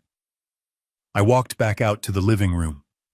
Sullivan was on the phone, his voice low and urgent. He hung up when he saw me. The bait is taken, Sullivan said. Russo called Jason. They are leaving the motel now. They are heading to City General. They have a doctor with them. A Dr. Vane. Vane, I scoffed. The man is a butcher. Jason is bringing a butcher to verify my sanity. The irony is rich. I poured myself a glass of scotch. I did not drink it. I just held the crystal glass, feeling the weight of it. Sullivan, I said. When we get to the hospital, I want you to have the papers ready. Not the lawsuit. The adoption papers. Sullivan paused. You are going to take custody. I am going to save him, I corrected. His mother stood by and watched him get pinched. She helped film the video. She is just as guilty. They have forfeited their rights. We will need a judge to sign off on an emergency order, Sullivan warned. It will be difficult. Get Judge Miller, I said. Remind him who paid for his daughter's rehab. Remind him who kept his name out of the papers when he crashed his car. Call in every marker, Sullivan. Burn every bridge if you have to. I do not care if I have to buy the courthouse. I am leaving that hospital with my grandson. Understood, Sullivan said, typing furiously on his tablet. I walked to the elevator. The private car was waiting downstairs. Let us go, I said. We rode down in silence. The city was wet and gray outside the tinted windows of the limousine. I watched the people hurrying along the sidewalks, heads down against the rain. They had their own problems, their own families, their own small tragedies. But none of them knew what it was like to have to destroy their own child to save their grandchild. We arrived at the hospital. I did not go to the waiting room. I went to the administrator's office. Dr. Aris was an old friend. He looked nervous when I walked in. Conrad, he said, shaking my hand. This is highly irregular, using my hospital as a trap. It is necessary, John, I said. And do not worry. The endowment I promised for the new pediatric wing. Double it. Dr. Aris swallowed. Very well. The lobby is secure. My security team is briefed. We have plainclothes officers waiting in the cafeteria. Good, I said. I sat in the leather chair behind the desk. I watched the monitors that showed the main entrance. 10 minutes passed, 20, and then a battered rental car pulled up to the curb. Jason got out. He looked manic. His eyes were wild, his movements jerky. He was wearing the same ruined suit from the day before. Valerie got out from the passenger side, dragging Sammy by the hand. Sammy looked small. He looked defeated. He was holding a toy car, clutching it like a talisman. And behind them, a man in a cheap suit carrying a medical bag. Dr. Vane. They walked through the sliding glass doors. Jason scanned the lobby. He looked desperate. He looked like a man who was seconds away from drowning. I stood up. I buttoned my jacket. Showtime, I whispered. I walked out of the office and down the corridor toward the lobby. Sullivan walked beside me. I saw Jason spot me. His face lit up, not with relief, but with a twisted triumph. He pointed at me. There he is, he shouted. Dad. Dad, wait. He started running toward me, dragging Sammy along. Valerie followed her heels, clicking on the linoleum. I stopped in the center of the lobby. I stood tall. I did not look confused. I did not look frail. I looked like the man who owned the building. Jason slowed down as he got closer. He saw the suit. He saw the watch. He saw the way I was standing. Confusion flickered in his eyes. Dad, he panted. Thank God. We were so worried. You wandered off. You are sick. He signaled to Dr. Vane. Doctor, this is him. He is having an episode. You need to sedate him before he hurts himself. Dr. Vane stepped forward, reaching into his bag. Mr. King, he said, his voice oily. I am here to help. Just relax. I have something that will calm you down. He pulled out a syringe. I did not move. I looked at Jason. I looked at the syringe. And then I looked at Sammy. Sammy looked up at me. Grandpa, he whispered. Come here, Sammy, I said. My voice was calm, authoritative. It carried across the lobby. Sammy tried to pull away from his father. No, Jason tightened his grip on the boy's shoulder. Stay here, Sammy. Grandpa is sick. Let him go, Jason, I said. Or what? Jason sneered. You will cut my allowance again. You have nothing, Dad. You are a senile old man and I am your legal guardian. Doctor, give him the shot. Dr. Vane uncapped the needle. That was the mistake. I nodded to the side. From the cafeteria entrance, 4 uniformed police officers stepped out. From the gift shop, 2 more appeared. "Drop the needle, Dr. Vane," a sergeant shouted, his hand on his holster. Vane froze. He dropped the syringe. It clattered on the floor. Jason spun around. "What is this? What is going on?" I stepped forward, closing the distance between us. "What is going on, Jason, is that you walked into the wrong room." I looked him in the eye. "You touched him," I said, my voice low and dangerous. "You put your hands on him to hurt him." I pointed to the bruise on Sammy's arm. "That marks the end of my mercy." "Officers," I said, turning to the police, "take him." Jason tried to back away, but he bumped into Valerie, who was already trembling. "You cannot arrest me," Jason screamed. "He is my father. This is a family matter." "It is a criminal matter," Sullivan said, stepping forward with a file in his hand. "Kidnapping, conspiracy to commit fraud, and assault on a minor." The officers moved in. They grabbed Jason. They grabbed Valerie. Sammy pulled free. He ran to me. I caught him. I held him tight, burying his face in my expensive suit so he would not have to see his parents being handcuffed. "It is okay, Sammy," I whispered, stroking his hair. "It is over. Grandpa is here." I looked over Sammy's head at Jason as they dragged him away. He was screaming, crying, begging, "Dad, please. I am your son." I looked at him with eyes as cold as the grave.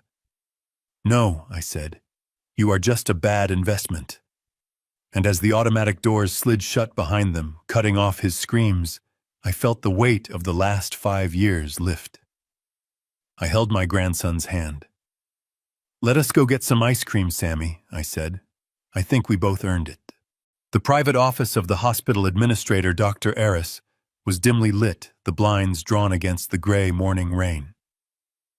I sat in a high-backed leather chair, watching the security monitors that lined the wall, like the eyes of a silent god. Beside me, Sullivan adjusted his cufflinks, his face a mask of professional detachment. We were the spiders sitting in the center of the web, waiting for the vibration of the thread. It was time to make the call. Sullivan picked up a burner phone. He dialed the number for Russo, the disgraced private investigator Jason had hired in his desperation. I signaled for silence, though the room was already quiet enough to hear a pin drop. Mr. Russo, Sullivan said, his voice changing pitch, slightly becoming rougher, more urgent. "I have a tip on the King case." I watched Sullivan work. He was a master. He did not give the information away too easily. He made Russo work for it. He pretended to be a concerned hospital orderly, a man who wanted a reward, a man who had seen a confused old billionaire wandering the geriatric ward. "He is here," Sullivan whispered into the phone.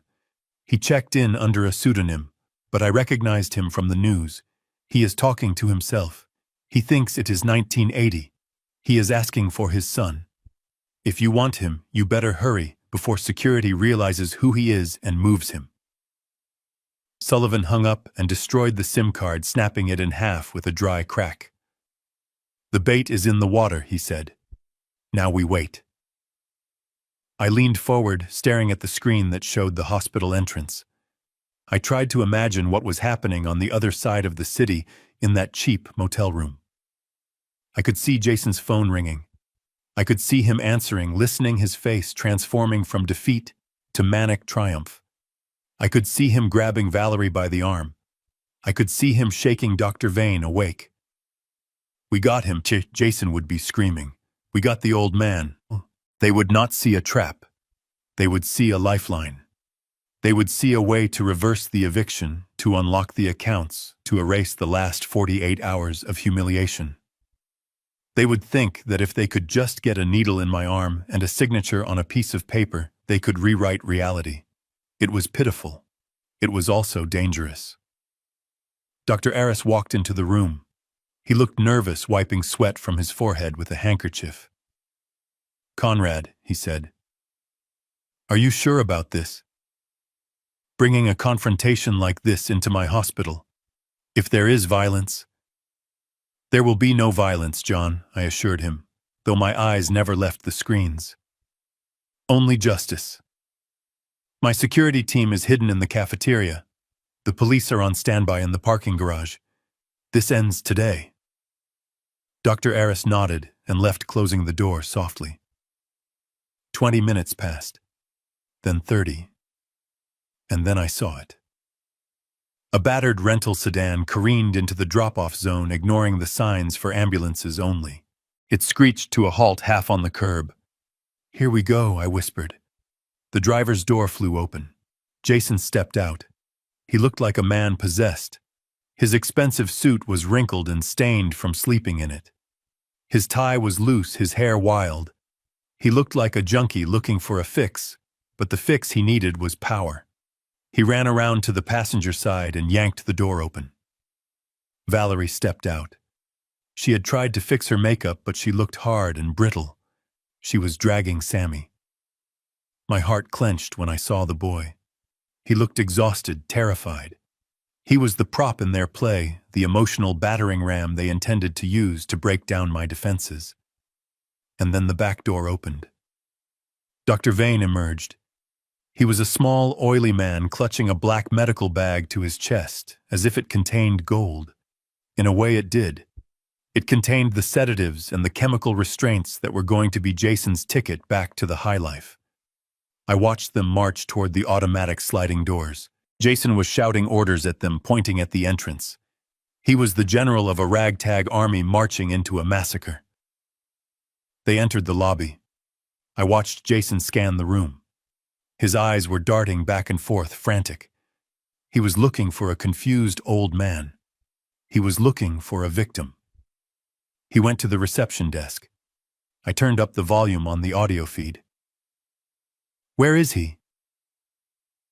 Jason slammed his hand on the counter. "Conrad King.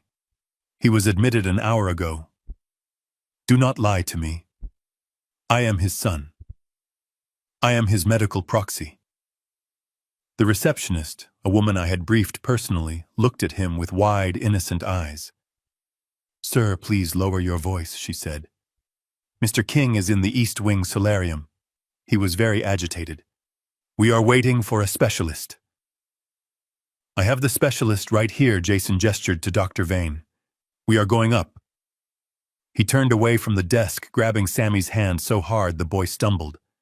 "Come on," Jason hissed at his group, "before he leaves." I stood up in the office.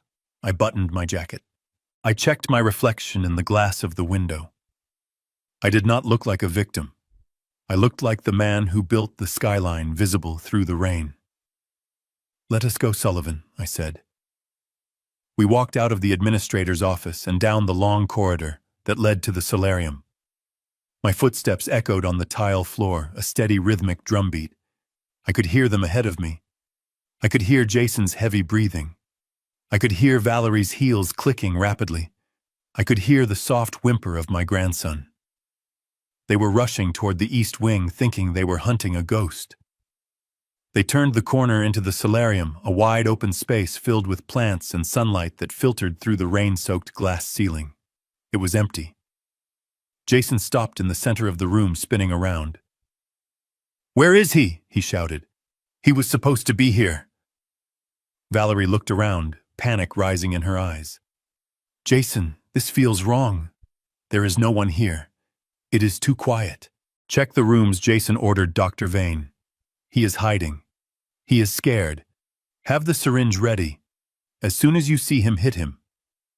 I do not want him talking. I do not want a scene. I just want him unconscious and signed over." Dr. Vane opened his bag, his hands shaking slightly as he prepared a vial. I stepped out from behind the pillar at the far end of the room.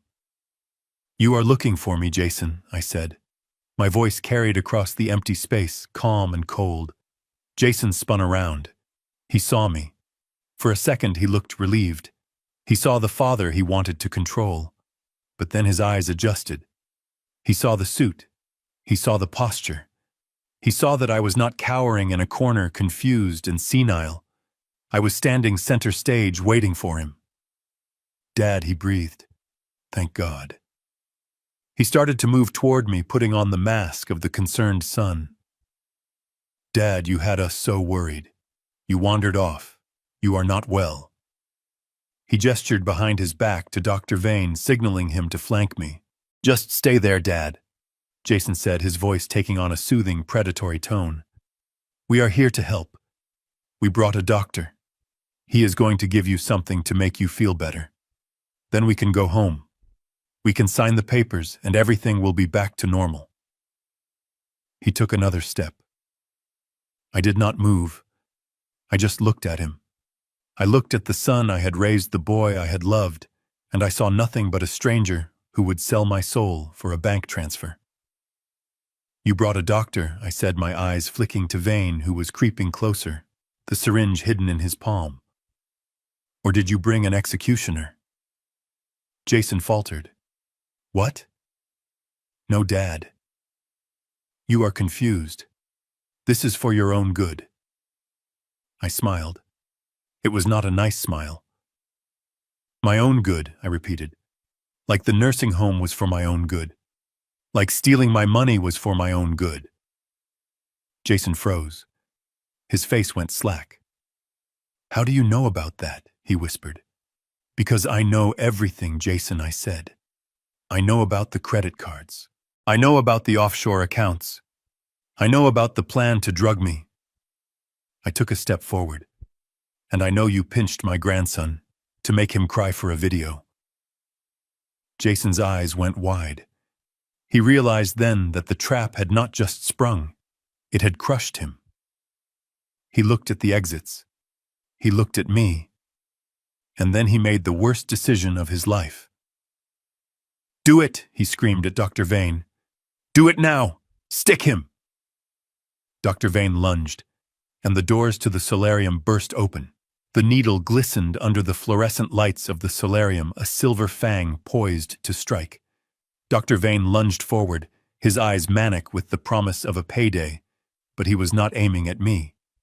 In his panic and Jason's confusion, they had fixated on the figure sitting in the high-backed wheelchair by the window. The figure wrapped in a thick blanket, the figure they assumed was the senile old man they had come to abduct. "Do it!" Jason screamed again, his voice cracking with desperation. "Stick him before he makes a noise." Vane brought the syringe down in a vicious arc, aiming for the neck of the man in the chair. But the needle never made contact. In a blur of motion, the man in the wheelchair spun around. The blanket fell away, revealing not a frail 72-year-old pensioner, but a 6'2" undercover police sergeant wearing a tactical vest. He caught Vane's wrist in mid-air with a grip like a steel vise. "Police," the sergeant roared, twisting Vane's arm until the bone snapped with a sickening crunch. "Drop the weapon!" Vane shrieked, dropping the syringe as he was slammed face first onto the tiled floor. At that exact moment, the glass doors on all sides of the solarium shattered inward. A dozen officers in tactical gear swarmed the room, their weapons drawn, their voices a cacophony of controlled chaos. "Get on the ground. Nobody move.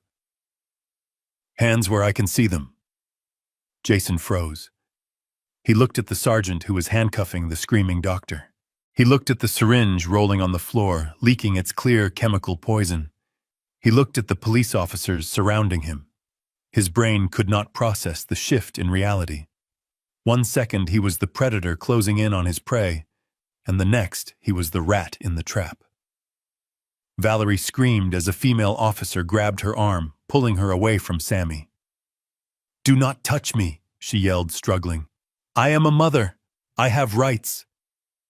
"You have the right to remain silent," the officer said, spinning her around and cuffing her hands behind her back. Sammy stood in the center of the storm, terrified and crying. Sullivan, who had entered with the police team, moved quickly.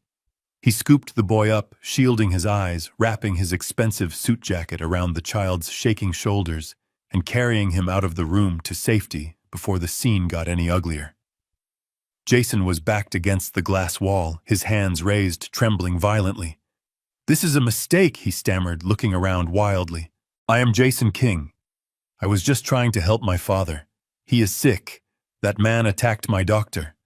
"Save it for the judge, Jason." A voice boomed from the far end of the room. The heavy oak doors of the hospital administrator's private office opened. I stepped out. I was not the man in the wheelchair. I was not the confused geriatric patient wandering the halls. I was wearing my charcoal Savile Row suit, my platinum cufflinks catching the light. I walked with the steady, powerful stride of the man who had built an empire from dust. I walked through the line of police officers who parted for me out of respect. Jason saw me. His jaw dropped. He looked from me to the empty wheelchair and back again. "Dad," he whispered, "you set me up." I stopped 3 feet in front of him. I looked him up and down, taking in his disheveled appearance, his fear, his pathetic arrogance. "I did not set you up, Jason," I said, my voice calm and cold as a winter ocean. "I gave you a choice. You could have walked away. You could have accepted your new life. You could have been a man. But you chose to come here. You chose to bring a butcher to silence your own father." I pulled my phone from my pocket. I did not say another word. I simply pressed play on the screen and turned the volume up to the maximum. The audio was crystal clear, recorded just 24 hours earlier in the motel room. We pump him full of Thorazine. We make him compliant. We put a pen in his hand, and we guide his signature. We keep him medicated. He spends the rest of his days drooling at a wall. Jason's voice filled the silent solarium, plotting my destruction with casual cruelty. "If he thinks Sammy is in trouble, he will come running. Pinch him harder. Make him cry." The color drained from Jason's face, leaving him looking like a corpse. The police officers listening lowered their weapons slightly, their expressions shifting from professional alertness to pure disgust. They looked at Jason not as a suspect, but as a monster. I stopped the recording. "That is me on the tape," Jason stammered, sweat pouring down his face. "But it is out of context. We were role-playing. It was a joke. A joke I repeated. You pinched your son to make him cry. You hired a man to forge my medical records. You brought a loaded syringe to a hospital to kidnap me." "Is that the punchline, Jason?" I turned to the police captain who was standing beside me, holding the evidence bag containing the syringe. "Captain," I said, "I believe this man is trespassing, and I believe he just attempted to assault a police officer with a deadly weapon." The captain nodded, his face grim. "Book him." 2 officers grabbed Jason. They did not utilize the gentle touch. They slammed him against the glass wall, kicking his legs apart. They ratcheted the handcuffs on tight. "Ow!" Jason screamed. "You are hurting me. Dad, tell them to stop. Dad, help me." He looked at me, his eyes pleading, desperate, begging for the father he had despised for 5 years to save him one last time.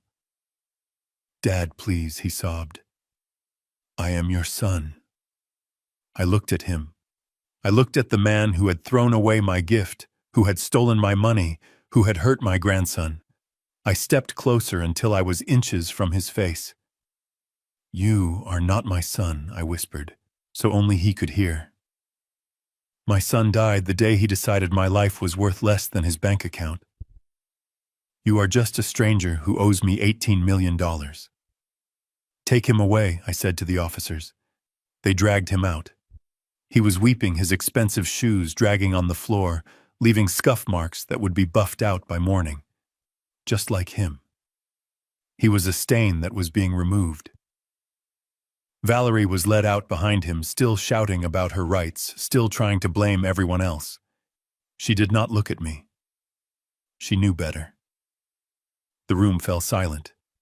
The adrenaline faded, leaving only a deep exhaustion. Sullivan walked back in. "The boy is safe," he said quietly. "He is with the social worker in the cafeteria. He is asking for you, Conrad."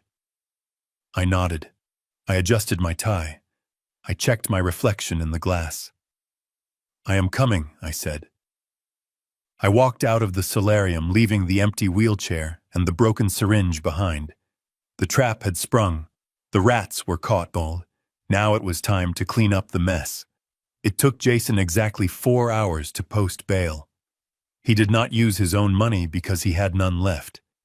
He used a bail bondsman who took the pink slip to Valerie's Mercedes, the only asset I had not yet seized, because it was technically in her name. It was a desperate move, a short-term gamble made by a man who believed he could talk his way out of an avalanche. I expected him to run. I expected him to flee the state to try and disappear before the criminal charges stuck. But I had underestimated his delusion. Jason did not run. He attacked. At 8 o'clock the next morning, I was served with an emergency injunction. Jason was suing me. The audacity was breathtaking. The filing claimed that I, Conrad King, had unlawfully seized assets belonging to the acting CEO, that I was suffering from acute paranoia and dementia, and that my actions constituted a breach of fiduciary duty. He was not just defending himself. He was trying to strip me of my power before the criminal investigation could gain traction. The emergency hearing was set for 10 a.m. before a duty judge in family court. It was a closed session, but the tension in the hallway was thick enough to choke on. I sat on the wooden bench outside the courtroom, flanked by Sullivan and 2 security guards.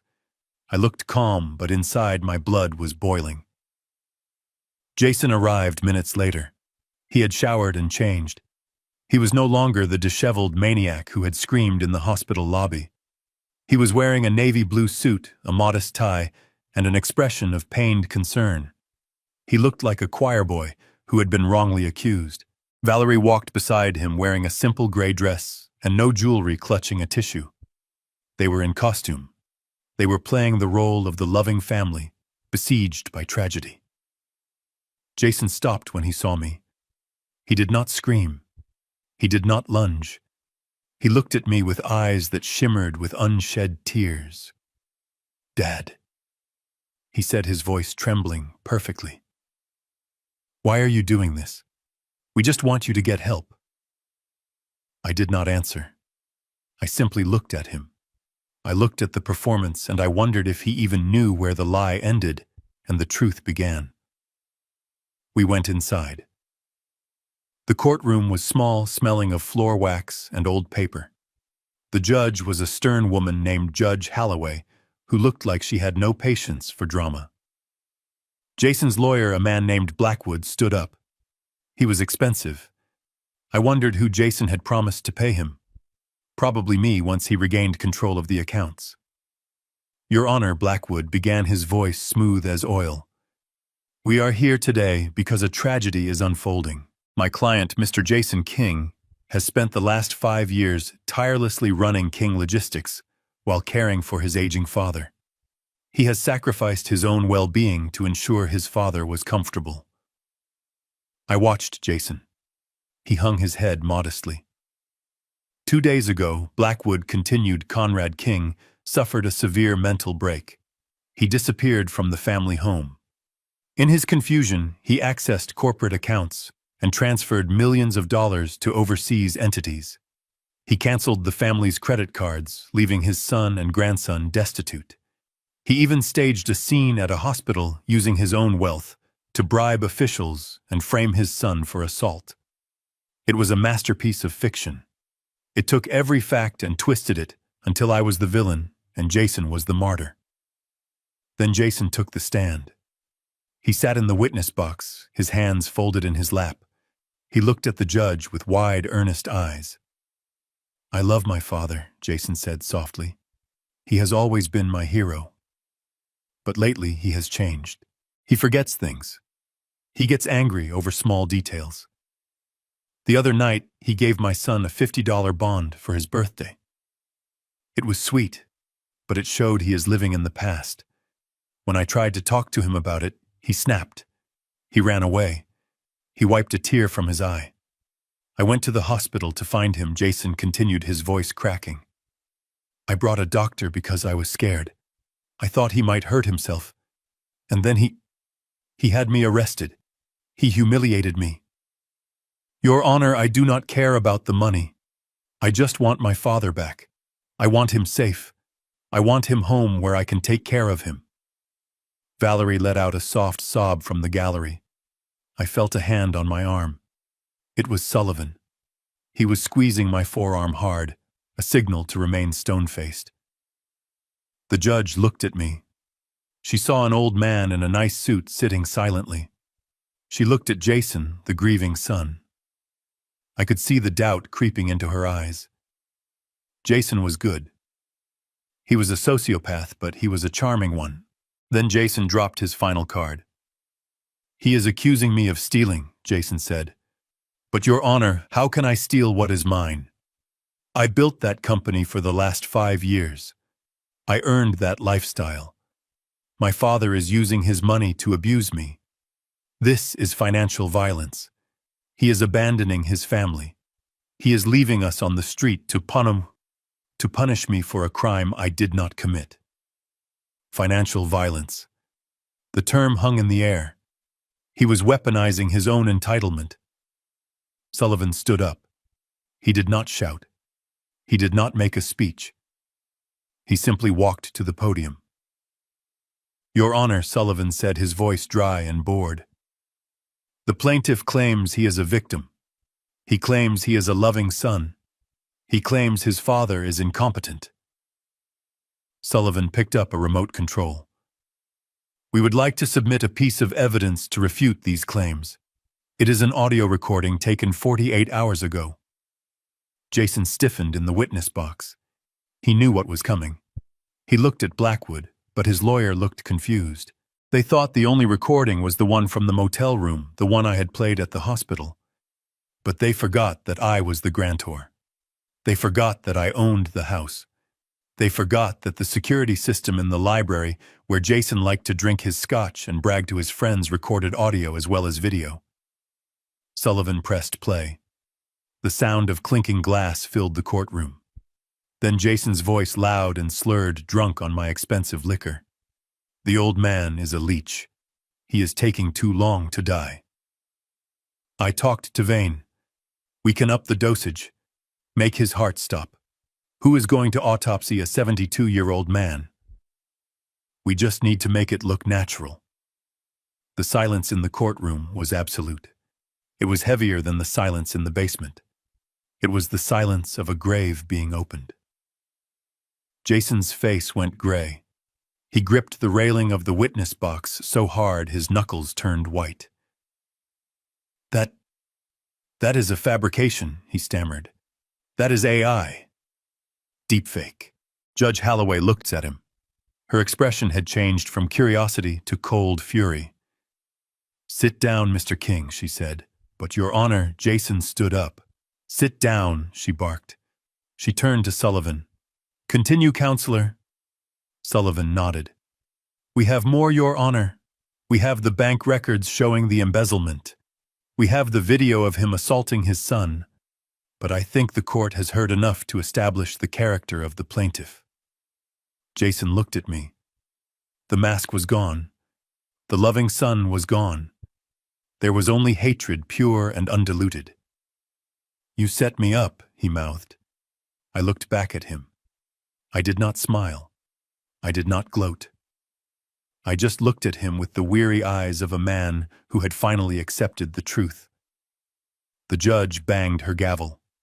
Motion for injunction denied, she ruled. Motion for guardianship denied. Mr. King, you are remanded into custody for violation of your bail conditions pending the criminal investigation into conspiracy to commit murder. The bailiff moved toward Jason.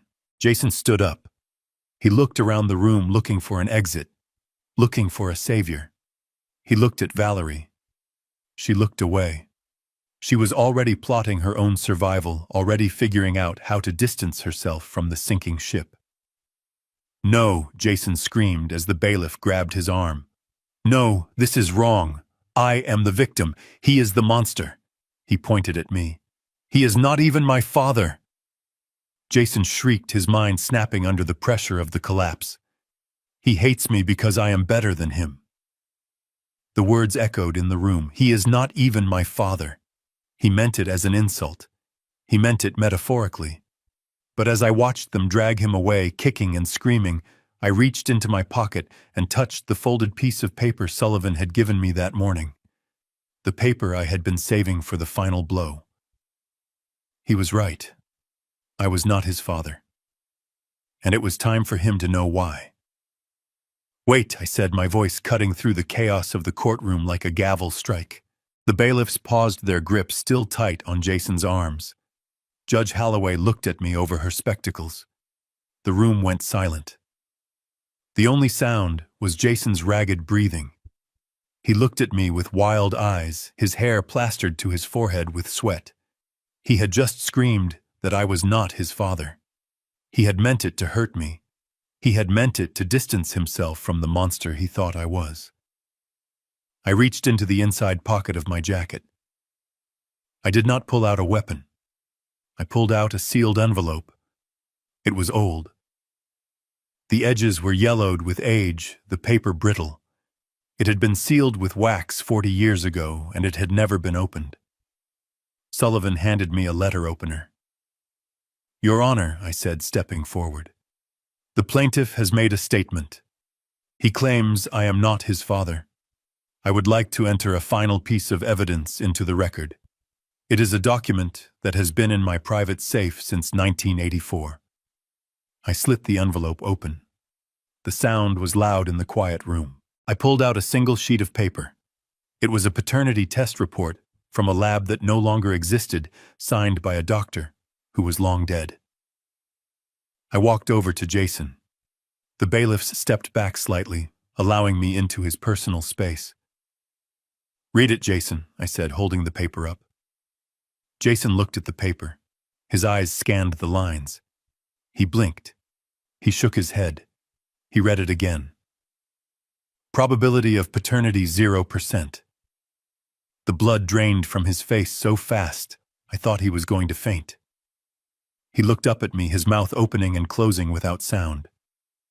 "I do not understand," he whispered. "Mom." Mom said. "Your mother was a wonderful woman," I said, my voice softening just a fraction for the memory of Catherine. "But she was human.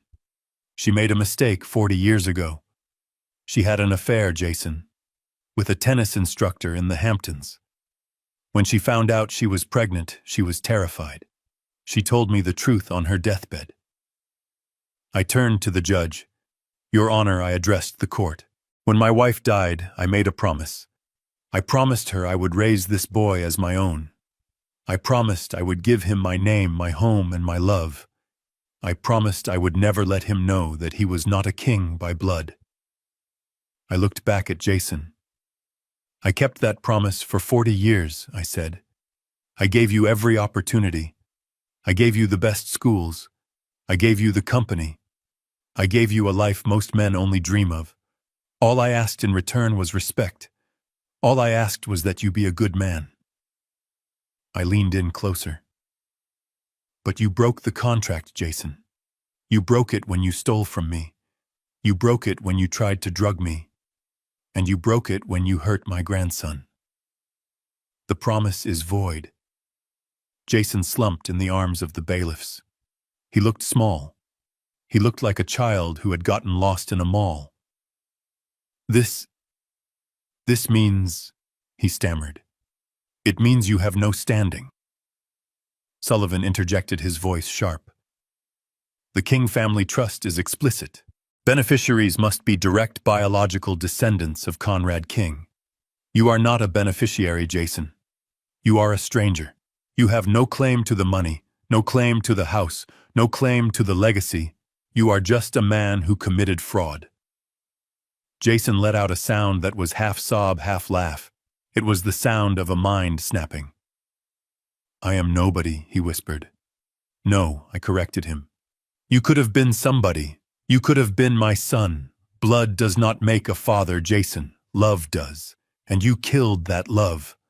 I nodded to the bailiffs. "Get him out of my sight." They dragged him away. He did not fight this time. He went limp, his feet dragging on the floor. He stared at the ceiling, his eyes empty. He had lost his fortune, his freedom, and now his identity. He was a hollow shell. But I was not done. I turned my attention to the gallery where Valerie was sitting. She had been trying to make herself invisible, shrinking into the wooden bench. When Jason was dragged out, she stood up quickly, smoothing her skirt. She looked at me, then at Sullivan, then at the door. She was calculating. She was running the numbers. "Mr. King," she said, her voice trembling but gaining strength. "Conrad, I did not know about the DNA, about any of it." "Sit down, Valerie," I said. She froze. "I am not finished," I said. Sullivan stepped forward, opening a new file. This one was thick. It was the forensic accounting report. "We are moving for an immediate indictment on embezzlement charges," Sullivan announced to the room. During his tenure as CEO, Jason King misappropriated $5 million of company funds. He purchased 3 Ferraris, which he listed as office equipment. He spent $2 million on private jets for personal vacations listed as site inspections. And he spent another $1 million on escorts and high-stakes poker games listed as consulting fees. Valerie gasped. She put a hand to her mouth. "He told me those were bonuses," she cried. "He told me he earned that money." "Ignorance is not a defense," Mrs. King Sullivan said. "You spent the money too.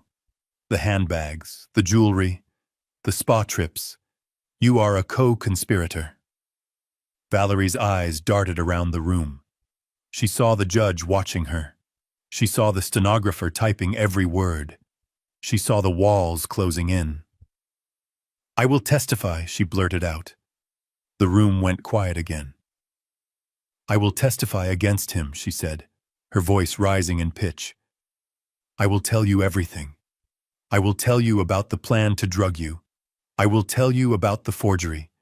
I will give you the dates, the times, everything. Just keep me out of prison. I have a son. I have Sammy. I need to be there for Sammy." I looked at her. I looked at the woman who had stood by while my son pinched my grandson. I looked at the woman who had called me a useless old man. She was trying to trade my son's life for her freedom. It was predictable. It was disgusting. "You want to make a deal?" I asked. "Yes." Valerie nodded frantically, walking toward the railing. "I am a victim here, Conrad. He manipulated me. He forced me. I am a good mother. Sammy needs me." Sullivan looked at me. He waited for my signal. I pulled the remote control from my pocket again. "You are right, Valerie," I said. "We should talk about Sammy." I pointed the remote at the screen mounted on the wall of the courtroom. "I have one more video, Your Honor," I said. I pressed play. The video was from the security camera in the kitchen of the mansion, taken 3 weeks ago. Sullivan had recovered it from the cloud server before he locked Jason out. It showed Sammy sitting at the kitchen island doing his homework. He looked happy. He was eating a bowl of cereal. Valerie walked into the frame. She was on the phone holding a glass of wine. She looked angry. She hung up the phone and slammed it onto the counter. She turned to Sammy. "Stop eating so loud," she screamed at him. Sammy flinched. I am sorry, Mom." She grabbed the bowl of cereal and threw it into the sink. It shattered. "You are useless," she yelled. "Just like your grandfather. Always eating, always taking up space. Why can't you be perfect? Why do you have to be so stupid?" Sammy started to cry. "Stop crying," Valerie hissed. She grabbed his face, squeezing his cheeks with her long, manicured nails. "If you cry, I will give you something to cry about. You ruin everything. I wish I never had you." The video ended. The courtroom was silent. Judge Holloway looked physically ill. She looked at Valerie with a mixture of horror and fury. Valerie was shaking her head. That was a bad day. I was stressed. I didn't mean it. You told a 10-year-old boy you wished he was never born." I said, my voice shaking with rage. "You terrorized him. You bullied him. And when Jason pinched him to make him cry for that video, you held the camera." I turned to the judge. Your Honor, I am petitioning for full and immediate custody of Samuel King. Both parents have demonstrated a pattern of abuse, neglect, and criminal behavior. They are unfit. Judge Holloway did not hesitate. She slammed her gavel down so hard it cracked the wood. Petition granted, she ruled. Emergency custody is awarded to Conrad King, effective immediately. The mother is to be remanded into custody pending charges of child abuse and conspiracy. Bail is denied. No, Valerie screamed as the bailiff moved toward her. You can't take him. He is my son. He is my grandson, I said. And you will never hurt him again. They handcuffed her. She fought, screaming, cursing, spitting. She looked at me with eyes full of venom. I hope you die, old man, she shrieked. I hope you die alone. I watched them drag her out. I am not alone, I said to the empty air. I have Sammy. I walked out of the courtroom. Sullivan packed up his files. It is over, Conrad, he said. Yes, I said. It is over. I walked out into the hallway. Sammy was sitting on a bench next to a social worker. He was playing with a small toy car. He looked up when he saw me. Grandpa, he said. I knelt down. My knees popped, but I didn't care. I opened my arms. Sammy ran to me. He buried his face in my neck. He smelled like rain and childhood. Are they coming back? He asked, his voice muffled against my shoulder. No, Sammy, I whispered, holding him tight. They are not coming back. You are safe now. Where are we going? He asked, looking up at me with those big, trusting eyes. We are going to see a boat, I said. A very big boat. I stood up, holding his hand. I looked at Sullivan. Prepare the jet, I said. We are going to the island. Sullivan nodded. And the bond, I reached into my pocket. I pulled out the $50 bond. It was now encased in a simple gold frame I had commissioned that morning. I handed it to Sammy. This is yours, I said. Sammy looked at it. Is it worth $50, Grandpa? I smiled. It is worth everything, Sammy, because it cost me a fortune to save it. And it taught us the most important lesson of all. That the value is not in the number on the paper, I said, walking him toward the exit. The value is in how you earn it, and how you keep it. We walked out into the sunlight. The rain had stopped. The city, washed clean, looked bright and new. I left the courthouse without looking back. I left my son in a cell. I left my daughter-in-law in a holding pen. I left the toxicity, the greed, and the lies behind. 2 days later, we stood on the deck of the Liberty, my new yacht anchored off the coast of a private island in the Caribbean. The water was turquoise, the sand white. Sammy was fishing off the side, laughing as he reeled in a small snapper. I sat in a deck chair watching him. I had lost a son, but I had saved a grandson. It was a heavy price, but I would pay it again in a heartbeat. I took a sip of iced tea. My phone buzzed. It was a text from Sullivan. Sentencing set for next month. They are both looking at 15 years minimum. Jason is asking for a meeting. I typed a reply. Request denied. I put the phone away. I watched Sammy release the fish back into the water. Let him go, Grandpa Sammy shouted. He wants to be free. Yes, Sammy, I said, closing my eyes and feeling the sun on my face. We all want to be free. And for the first time in 5 years, I finally was. Throughout my life, I believed that building an empire was my greatest achievement. I was wrong. Wealth is nothing but a magnifying glass. It reveals who you truly are. For Jason and Valerie, it amplified their greed and cruelty. For me, it became the sword I needed to sever the ties that were strangling my family. I learned that blood does not define loyalty, and DNA does not guarantee love. True legacy isn't written in a ledger or a will. It is written in the safety and happiness of the next generation. Sometimes the hardest thing a parent must do is let go of the child who has lost their way to save the child who still has a chance. If you believe that family is defined by love and respect, rather than just blood, hit that like button and subscribe to the channel. And tell me in the comments, have you ever had to make a difficult choice to cut off a toxic family member to protect your peace? I read every story.